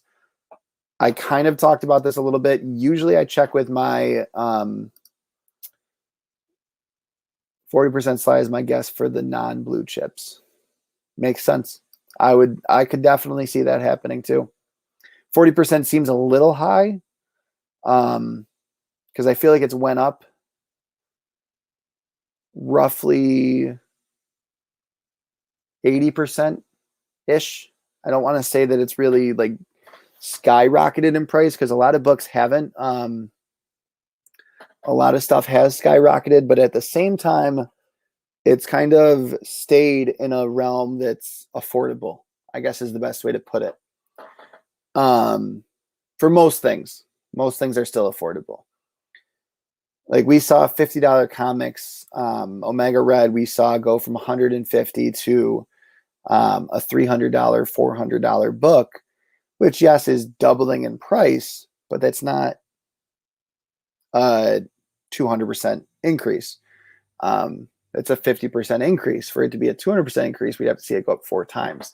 So I think that a 40% slide would bring us to right above where a lot of books have been at. I definitely think that we could see a 20% slide. To see a 40% slide would be probably about my max amount that I would go. I don't think we're going to go any higher than that. But yeah, honestly, I think that there could be something very interesting that happens in the community. I also think that it's in large part due to the fact that there's so many new collectors who just don't know how to pay for books. They don't know what to look for, and they don't know how to hunt for them. So my goal right now is to kind of tell you how I hunt for them. This might not work for you. This might not be the best way for you. And this might be complete crap in your eyes. So bear with me. The way that I look for my books is I talk. My first thing is I talk about what books I'm looking for. I bring it up to people in my local comic shop, to buddies of mine, to people like you guys on YouTube. And then I kind of go from there and think, okay, where could I find this book? So one of the key comics that I recently wanted to attain is Spider-Girl. Her first appearance as May Parker before the movie comes out, because obviously she did just get cast. I don't want to see that book become unattainable, because I want that book for my daughter. Like I said, I want every first appearance of every Spider person I can possibly get my hands on, because I enjoy that. I think that that's really awesome. Again, the nostalgia of it is really amazing. And I think that the best way to put this is to kind of talk about it in the way to just say it's rather special to have books that speak to you. Where is VK? He had to go. He signed off about 10 minutes ago. Not even. He finished his thought and had to go. It's right around bedtime in California, so my kids have been asleep for almost. So Soul, I apologize that you don't get your VK fix with me from here on out, but I will continue to have these conversations with you.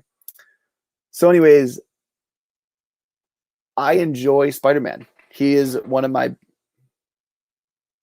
think I just lost the feed.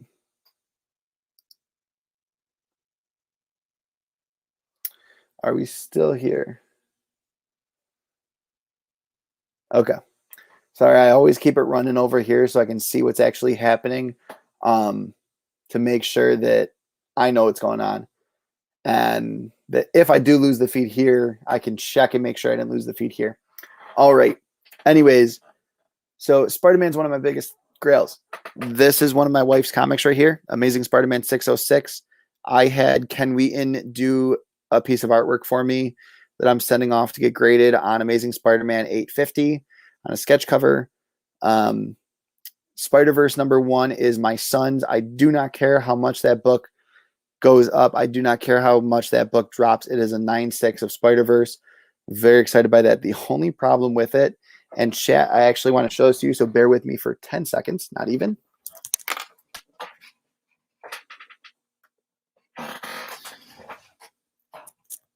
When this came back to me 2 years ago,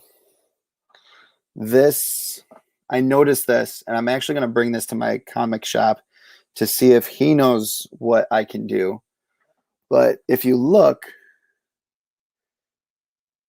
when I got it, this has never been dropped. I actually noticed this almost right away when I brought it home and when I was doing my reveal of it.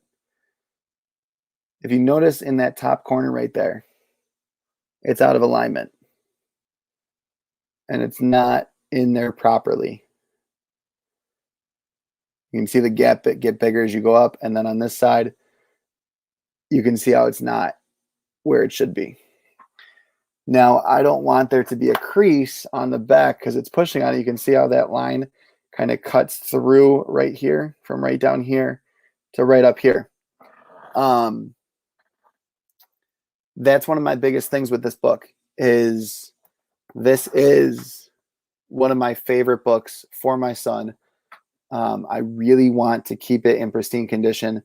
I was a little upset they came back at a 9.6. There was a thought of dumping it off and getting something more for him and I, but this is like every spider person that I could possibly want in a cover. And it's a movie that him and I kind of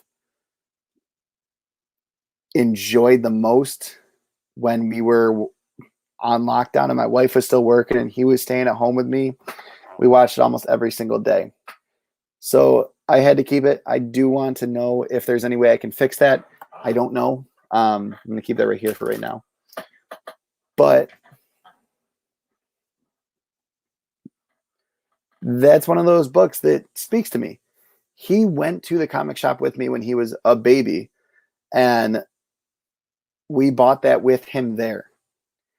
And when it came back at a 9.6, I was a little broken because I'm like, I thought it would be a 9.8. I wanted it to be a 9.8. I have no idea why it's not. There's really no visible reasoning for it except for this tiny little thing down in this corner that you can barely see.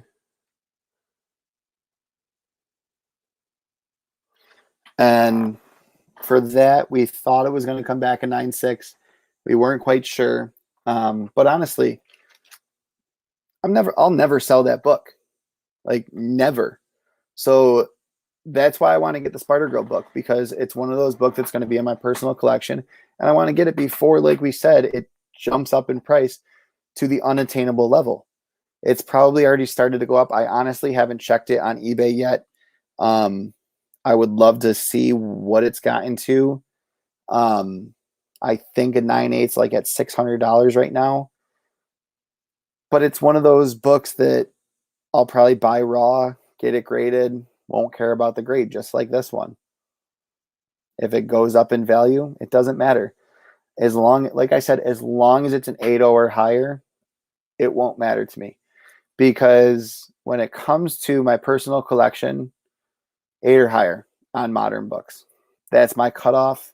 It's something I try to stick to. The only one that I won't stick to that on, that is actually my lowest book, is that 6.0. I want to say it's from the 90s. It's a Chris Claremont X-Men signed by him.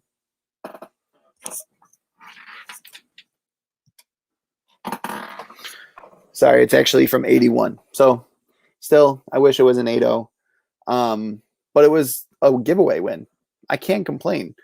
So again, that's a great story.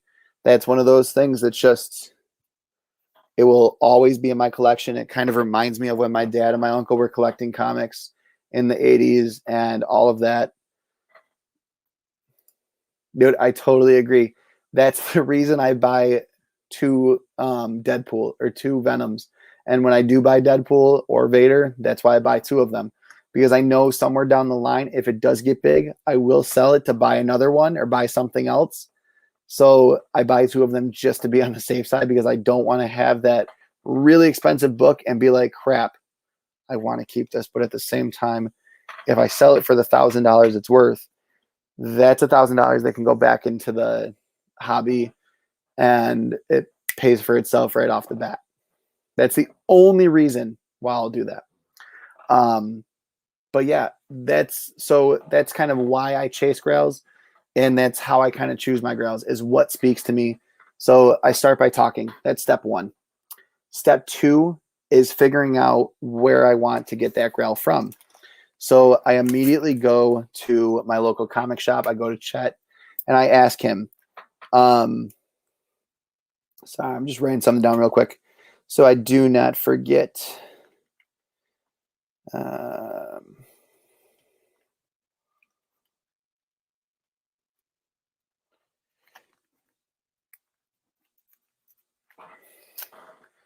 So one of the biggest things is I start by talking. It's my biggest thing to do.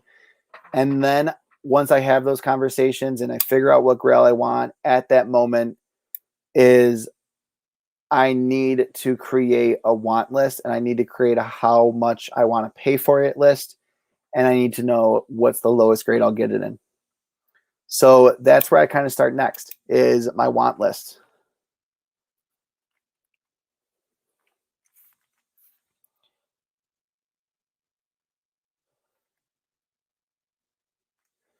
And from there, my want list right now consists of, like I said, those 3 comics: ASM 300, Amazing Fantasy 15, and ASM 252.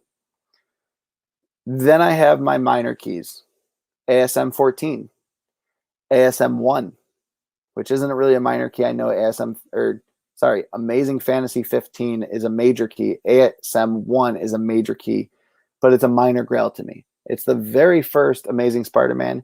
Yes, but what am I writing? I'm writing the timestamp so that way when I go back, I can put those timestamps so people can kind of go through the video and find what to look for. Yeah, 252, 300, and 15 are my favorites. When I go to my uncle's, I will make sure to make a video of me going through his collection if he lets me. I did it last time. I want to see if he used the bag and boards. That's my in. I want to see how those books look in those bag and boards. So hopefully he'll let me look at them again. All I'm going to say, all I'm going to do, hopefully it'll work. Cross your fingers, dot your T's, cross your eyes, whatever you got to do. But yeah, so then I've got on my want list, I've got the first appearance of Deadpool. That's a minor Grail for me. It's a major Grail for some people. It's a minor one for me. The first appearance or the first Amazing Spider-Man comic, the first appearance of Green Goblin for me, the first appearance of Mysterio, all of those first appearances of the Sinister Six, the first appearance itself of the Sinister Six. That's kind of my that's kind of the way that I like to go, I guess is the best way to put it, is create that want list and then say, okay, what are they worth right now? What are they, what am I willing to pay? Where am I willing to get in? As Metaphorical Comics always says, get in where you fit in. For something like an ASM 15, for something like an ASM 300, I get in at different levels. 300, I want at an 8.0 or higher. I would love to have a 9.8 of a 300, but to get a 9.8 of a 300 would be nearly impossible for me right now. Just because I don't have $8,000 to spend on a comic, it's not worth it to me. I don't want to spend $8,000 on a book. I'd rather spend $8,000 on a car that can make my family go places compared to a comic that only you guys are going to see. Like, yes, it's a great talking piece. Yes, it's a Grail. Yes, it's something I would love to have in my collection, but I don't need to spend that kind of money to have a book. So, you know, I completely agree. Sold twice. Any condition for a 300, any condition for a ASM 15, 8.0 or higher on an ASM 252 because that's an attainable Grail. 8.0 or higher on the first appearance of Hobgoblin. I'm a huge Hobgoblin fan. I love Hobgoblin and Green Goblin. I attribute that to the 90s television show and how much Hobgoblin was a true, absolute pain in the side of Peter Parker, the entire TV show. Like everything that Peter did, Hobgoblin was there to undo. Stop talking all sensible. Well, it's what I do. My father-in-law calls me a Jew because I like to penny pinch. But anyways, totally off topic. Getting back to where we were, after I'm done creating my want list and saying where I want each comic, I start to look around.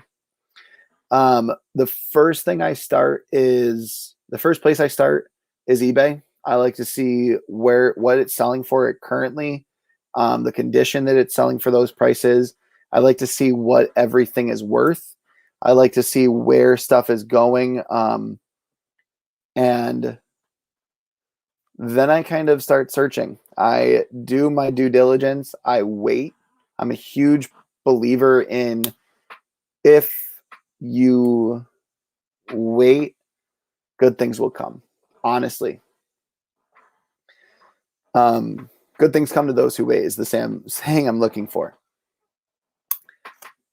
You can see it through this box right here. And I actually try to make all my boxes look like this. So if you see some of my boxes, you can see Falcon in this one, Venom peeking his eyes out of this one. That's the very first Venom Lethal Protector, Venom #1. And that kind of just fell into my lap. It was in a mystery box. That was one of the things where I absolutely loved it. I have impulse control. We all do. It's just sometimes we have impulse control and then we're like, maybe I shouldn't right now. When I bought ASM 361, I had impulse control and said I wasn't going to go any higher. And then I looked at how high I went and I was sitting there like, okay. Wasn't planning to go that high. I hope this comes back at a really high grade. But I'm glad I went that high because I don't think I ever would have gotten it if I didn't pull the trigger on that book. It does have its flaws. It has two little minor, very small manufacturing pulls. When it gets pulled off the machine, it has two tiny little, tiny rips. We were talking about cleaning and pressing it when I sent it off, but I paid under what it's worth. That's all I'll say. But I did go a little bit higher than what I wanted to. At the condition that it's in, we're expecting, and I'm going to do a video on this, so expect it very, very soon. I'm hoping this week. Fingers crossed I can get to the wonderful comic shop tomorrow. Don't tell my wife. She has 2 wedding showers to go to, so I think I deserve to go to the comic shop. Right? Right? Can we agree? But honestly, it's one of those impulse control. Look at how much I type. Hey, you're just trying to get involved in the conversation. That's nothing. I have zero control, very obsessive. Absolutely. My dad told me this: the time to buy what you really want is when you see it, because it'll be gone if wait and come back. So I completely agree on that. And when I saw this, I was like, yeah, I see those 2 little things. They look very small. I'm hoping for the best. But it's my first ever Grail that I've actually gotten. It's a true, honest Grail. It's the first appearance of Carnage. It's one that I can cross off my list.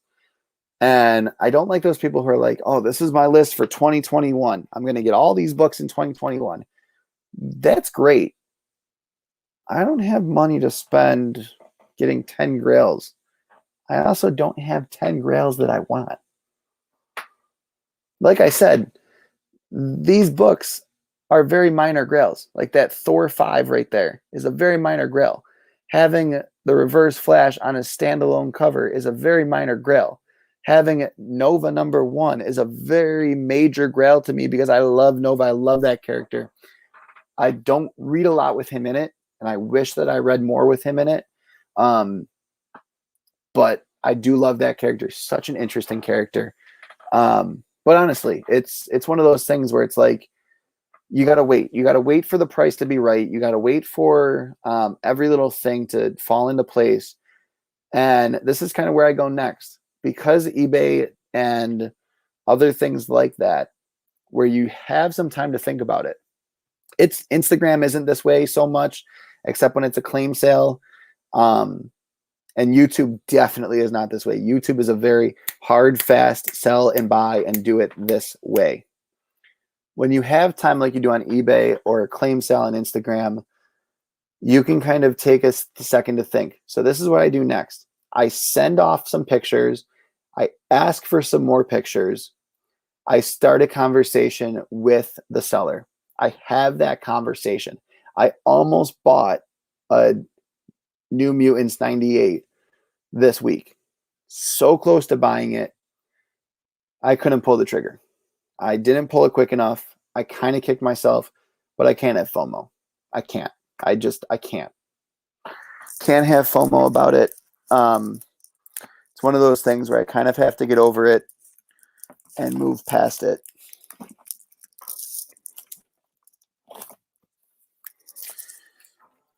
Soul is, well, let's first talk about Invincible real quick because this just came up. Is this $1,000? The reprint for Free Comic Book Day?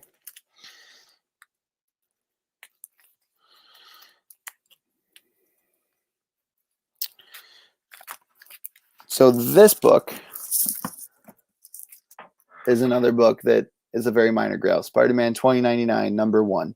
It's not the first appearance of 2099, I don't believe, but it's one of those ones where it's one of those books where like I wanted to have it. I got that out of a dollar bin because no one else wanted it. It was just sitting there for the longest time. And it's amazing. 98, 98, 98, 98. Let it go, like Frozen. Yeah.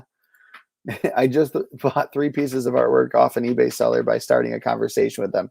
She had more in storage. She dug out. Yeah, see? That's one of those things. So I always ask for more pictures, and then I send them off to the people that I know. So if I know that my LCS owner is going to be available or I'm not going to see him in the shop very soon, I send them off to a trusted friend, someone who I know is going to grade it properly and tell me, hey, I wouldn't get that, or that's one to jump on right now. I would go to this price in the auction.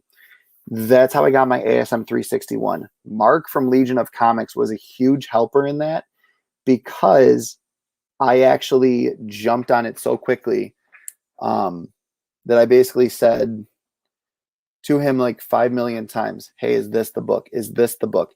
I saw this one today. Is this the book? He goes, no, not that one. Don't do that one.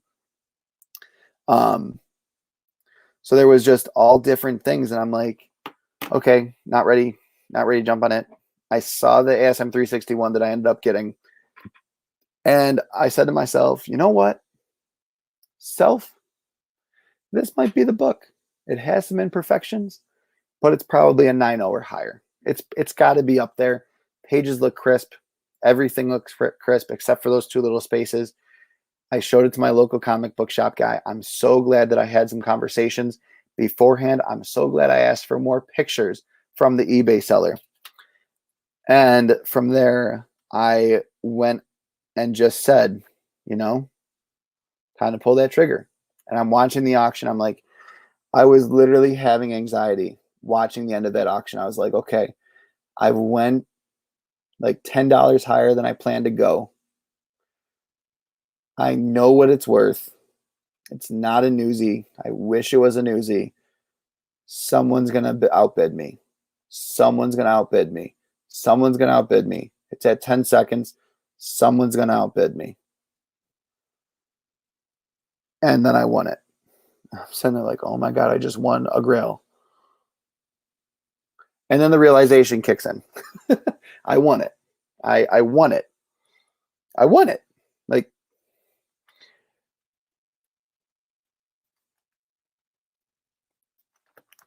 and, it's one of those things where it's like, crap, did I really just win that? And I go, self, you did. Yes, I do. I do talk to myself that way. I say, you know what, self? What's up, self? I do have those conversations. I actually enjoy having those conversations with my father-in-law because I say, you know what? I said to myself the other day, and he goes, really? Self? You said self? I go, yes, I did. Myself and I had a conversation.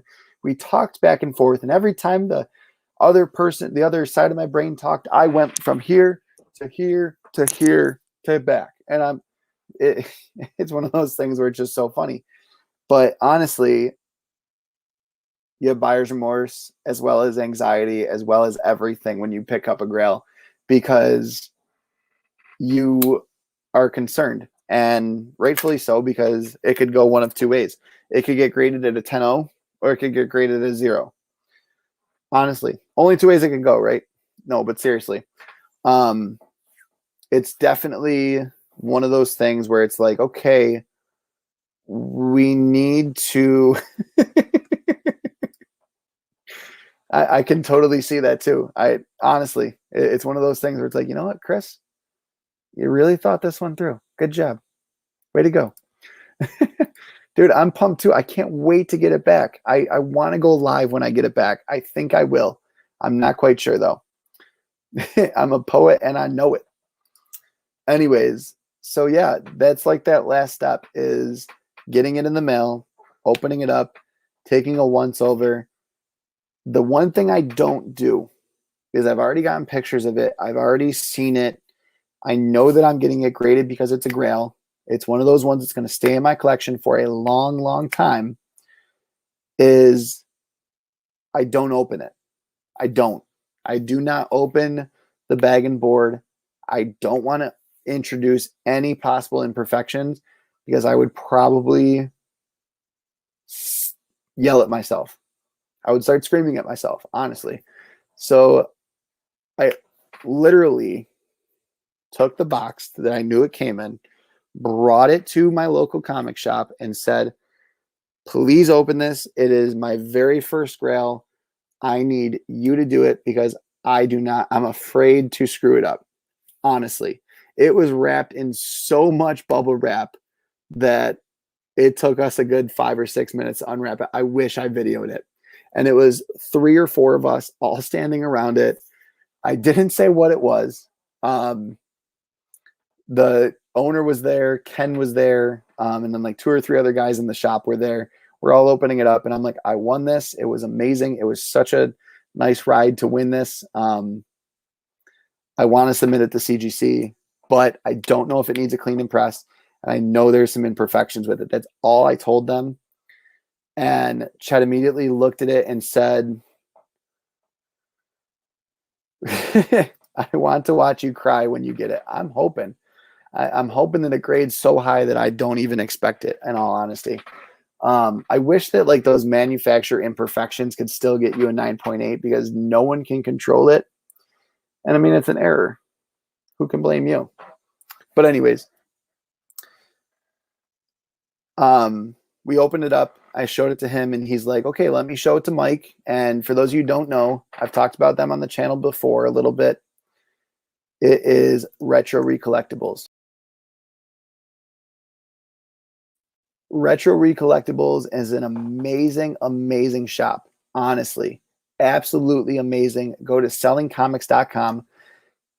Mike is an awesome dude to know. Perfect cleaner, presser. He worked for Kodak for years in their paper conservation offices, just learning and perfecting the art of perfecting. Learning and perfecting the art of conserving paper, which that's what comics are.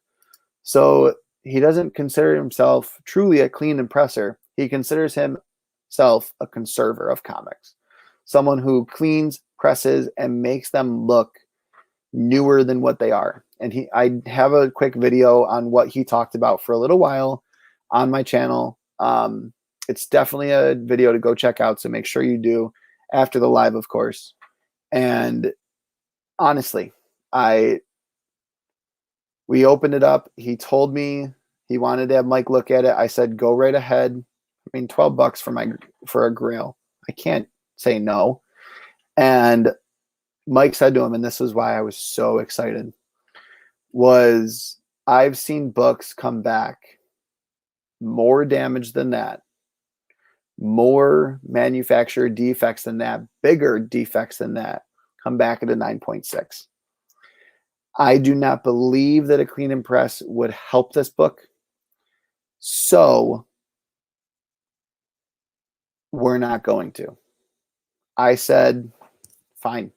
He's the expert. He knows what he's talking about. I'm trusting in him. I'm giving him all of my faith right now. I'm hoping it comes back in 9.2. Honestly, that's my hope. If it comes back any higher, I'm going to be over the moon with joy. If it comes back at a 9, even an 8.5, I'm definitely going to be excited. I mean, it's my very first Grail. I don't know that I'll be over the top excited. I think you guys might see me cry some tears of sadness a little bit. But honestly, it's one of those things. I mean, guys, I'm a huge nerd when it comes to Spider-Man. You know this.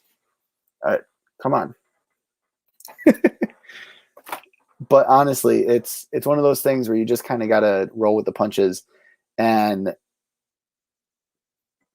trust in the faith, because that's my story of my very first Grail. I wasn't expecting to go that deep into this, but I'm glad I did, because this was a fun conversation to have. Had a ton of fun with you guys tonight. If you guys want to continue to talk, I'm totally open to continuing this conversation. I'm going to go get water real quick because my throat is feeling dry because I've been talking for so long. So we are going to take a quick 30-second break. If I'm not back, I apologize, but I don't really. I do, but I don't.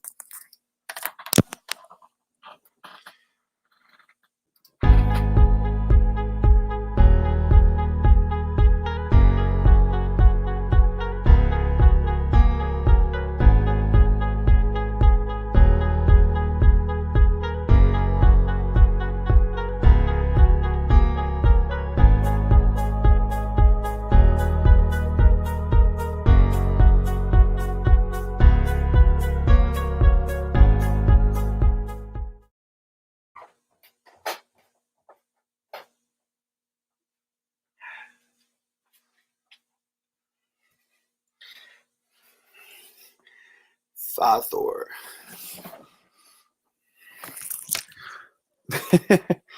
I'm back. Whoop, nope, not yet. That would have been bad. I almost just ended the broadcast. I don't remember my first Grail. Clearly, your first time wasn't with someone special. Anyways, sorry. Bad joke. Dad joke. Father joke. Honestly, it's a minor Grail for me. It's really not a major over the top Grail, because I mean, it is only Carnage. Carnage is an amazing character. I know I said that I was going to go get water. I actually ended up going to get some Canadian beer. So, Nostrovia. That's Russian. Nostradania. Eastern Bloc German. I am fat and I do like Thor. So yes, technically it is Fat Thor too, but it is like a dad, just way mightier. See, also handsome and exceptional. That's who I am. I actually, for my uncle, when I bought him all those bagging boards, I sent them to him via Amazon. I told him I was going to do that. I did not tell him that I was going to also send him, what was it? Fat Thor. Because he was like, that was my favorite part of in Infinity War and Endgame, was the fact that Thor got fat. So funny, so perfect. So we actually sent him the Fat Thor pop that they came out with. He loved it. I even said in the Amazon notes to make sure to drop it off after 5 p.m. because he would be home. I believe they dropped it off right before he got home. And as he was dropping it off, I said to Scream, Noob Master 69, I will come over there and I will rip your tiny face off. Or some, I can't remember the exact line, but that Noob Master line from Endgame. And then I just said, and make sure that when you leave, scream as loud as you can, another, just like Thor. That's exactly how I had it. I wish my uncle had a Ring camera. Honestly, wish that was a thing, because that would have been perfect. Honestly, 100% perfection if that happened. Tell me it's not perfect. But I wish I could have gotten that on camera. Cheers, buddy. So my other heritage grail. So this is something that I talked about on the channel before.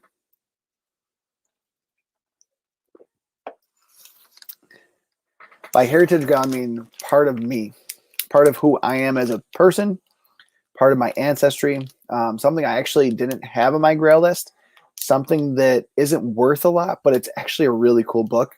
I love foreign variants. I know a lot of people can agree with me on this.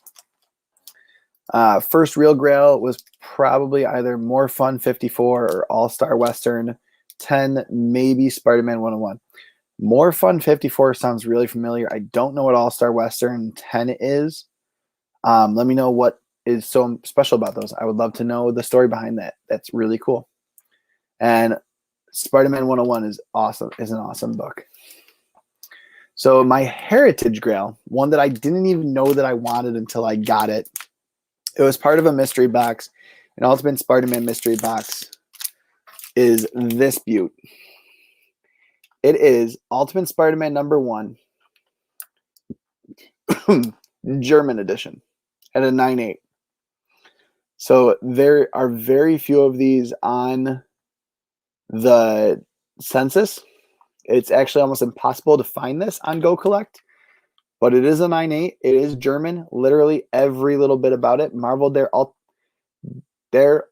Ultimative Spider-Man, and on the side, Ohnmachtig. I can't speak German to save my life, but everything from the front cover to the back cover is completely in German. It is so cool. It's what I call, and I'm coining this for the first time, I don't think anyone's ever said this before, a heritage grail. So grails should be one of a kind. That is my one of a kind grail. That is something I will never sell. I don't carry the worth of it. My wife is very German. I am somewhat German. My ancestors are from northern Italy, and clearly they mixed with people a little bit farther north of them, more than typically expected. So I'll leave it at that. You guys can glean that from the context. But yeah, that's just part of who I am, and it's really cool. Same, like Spider-Man is just part of me. So kind of went into that and was like, hey, this is a really cool comic. If you ever see me try to sell that, yell at me. Any of those books that I just showed you. And then something cool that I did get this week, that's for the channel, kind of. I'm going to put my mouse on the charger real quick. Is it any? The thing about having all Apple is everything is the same charger. I know hoarders, you're probably going to puke when you see that, but I don't know what to tell you, bud. This beaut came in. It's a mouse pad. I've not had one in quite some time. I was like, you know what? I'm putting it in an Amazon order. I wonder if there's a nice mouse pad I can get on the cheap. And it was like $4. So I said, you know what? Screw it. Let's do it. Spider what? Spider-Man. Spider-Man. All right. I'll stop singing. But yeah, definitely I'm very... we can't all be cool kids. Dude, I saved up for this Mac that I have for quite some time here. I will show you what I mean. I actually sold some stuff to get it. So this is what I'm seeing right now. I don't know how much you guys can see that. This is what I'm seeing. You guys are on my Mac screen. And I've got everything right here. I've got all my comics. You guys can't see that. I don't know why that doesn't make sense. I've got all my comics, some comics that I'm sending out very, very soon. my keyboard, my mouse pad, my beer, comics that I've actually finished inventorying, and then over here, comics that still need to be inventoried. So that's kind of where that is all stationed. But yeah, I mean, it's one of those things that just kind of, I like showing off how I do my thing. I know other people do it differently. I've got iPad, 2 iPads. You still there? Okay. You need another camera. Apple sucks. You know what? So does Invincible, but that's doing really well. Ooh, just kidding. What he said. And I need another camera. I do need another camera. I have a GoPro. I don't know how to link it up to StreamYard. I want to get something. I didn't even notice that, hoarders. Oh my God, that's so perfect.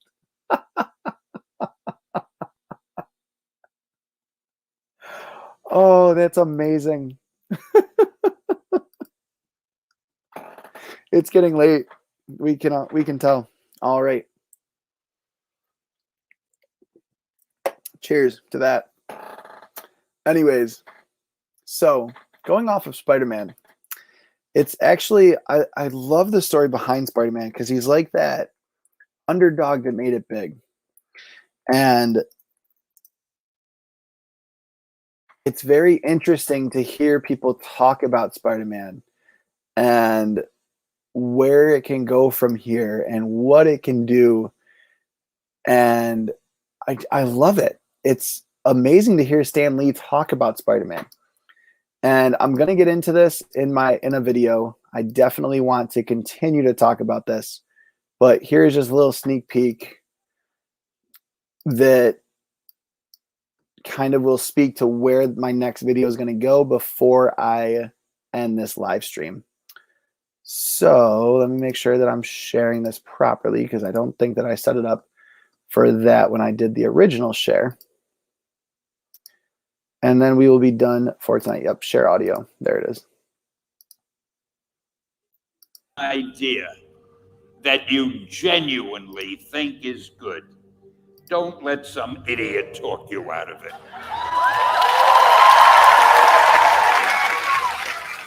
Preach. We had already done the Fantastic Four and I think maybe the X-Men. I can't remember the order, but my publisher came to me and he said, Stan, I want you to come up with another superhero. So I said, okay, and I went home, and when my publisher said do something, I'd better do it because I wanted to keep my job. I thought, what can I come up with now? And the most important thing in a superhero at first is the superpower. Once you get that, everything else comes along. So I thought, what power will I give a new guy? And I saw a fly crawling on the wall. And I said, hey, if I could get a superhero that could stick to walls and crawl on them, man, that would be cool. So I thought that was good. Now I needed a name. So I thought, well, let's see, Fly Man, Mosquito Man. And I got down to Spider-Man. Spider-Man. It just sounded dramatic. So, okay, I had my hero. I had his power, his name. And then I figured, just for fun, I'm going to give him personal problems. Because except for you people who are perfect, your lives are perfect. But most other people have personal problems. And then I thought I'd make him a teenager. Because there were no teenage superheroes that I knew of at the time. So armed with all that wonderful material, those great ideas, I ran into my publisher's office and I told him. This was my reaction, the reaction he gave me. Stan, that is the worst idea I have ever heard. First of all, and he started to give me his, because he's a very logical man, very intellectual. First of all, people hate spiders, so you can't call a hero Spider-Man. You want him to be a teenager? Teenagers can only be sidekicks. And you want him to have personal problems? Stan, don't you know what a superhero is? They don't have personal problems. Well, I left the office disappointed, but obviously a much wiser man. And I couldn't get Spider-Man out of my system. So we were about to kill a magazine. I think it was called Amazing Fantasy. And that's where I'm going to stop for right now, because I'm going to get into Amazing Fantasy and what happened when Amazing Fantasy 15 came out in a different video. And I'm definitely going to do some really fun stuff with that. So Sold Twice, or not Sold Twice, Hoarder's Hide is talking about a cataloging video that I'm planning to do. I've been kind of talking about different things to do with this. I have a ton of books that I have not cataloged yet. This is only one handful. That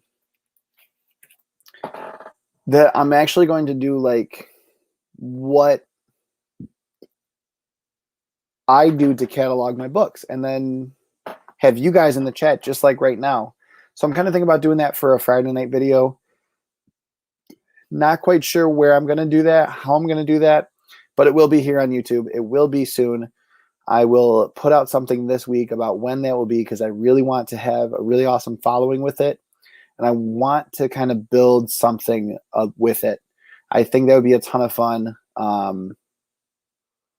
So anyways, as I said, next 3 videos that come out, we're going to do a cataloging video, how I catalog my videos, how I choose where to catalog, and then how I choose when to change my catalog a little bit. Then I'm going to talk about Stan Lee and Amazing Fantasy and Spider-Man and how that all started. I know it's been talked about before, but I think it's really genuine to have that conversation every now and again, because as we can tell just by looking at the chat right now, Sold Twice, I'm inspired right now, dude. Every time I watch that, I get inspired. I get inspired to do something. I've actually been working on an idea for not a comic book so much, but a novel that kind of has a comic book feel to it, and kind of starting to write down ideas for that and see where it can go. And honestly, dude, you're so welcome. Like I said, every time I watch that video with Stanley, it sends chills down my spine. Like you could see me. That's why I made sure that I was in the screen, because the power behind that video is amazing. And I don't mean that lightly. And I don't mean that as a pun. It truly is amazing. So I will get into that more, and I will have that video up probably in the next week or two.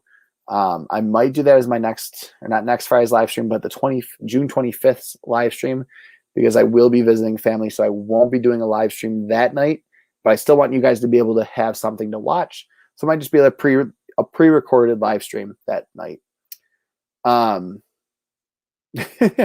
This will help me because I'm a mess, bro. Dude, I get it. Trust me. I totally understand. You got to keep plugging. It's one of those things. So as always, thank you for watching. As always, like, comment, and subscribe. I would love to see how many likes this video has. When I last checked, it was at about 9 likes. We're still at 9 right now. We've got 6 live watchers. That's awesome. So glad that you guys came and showed up, and we're at almost 2.5 hours. This is probably one of my longest live streams, and it has been absolutely amazing. I hope that you guys come back and rewatch this whenever you need to. As with any video, watch it over and over again. I love doing these. It's absolutely amazing. If you haven't already, check out my cataloging video so you can get some ideas on maybe what to do or not to do in yours. I definitely will. I didn't know you had one out. I think I did. We talked about it a little bit. But definitely, thanks for reminding me of that. And Soul, I would definitely be down to storyboard. It would be a ton of fun. Basically what it's about is a kid who gets bullied. He moves to a brand new town across the entire nation, from a small town in New Mexico to right outside Boston. Starts getting bullied. His teacher introduces him to comic books, and one of the heroes in the comic book actually comes to life. And that's kind of where it goes from there. And that's the idea. So with all that being said, I hope you guys have a really awesome night, and I cannot wait to continue this conversation next week. As always, thank you for lounging with us. It has been an absolute pleasure. Like, comment, and subscribe. I will catch you all soon. Have a great night. Or day, if it's day where you are. I know my videos reach around the world.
The live broadcast will be ending in 5, 4, 3, 2. Go check out the replay.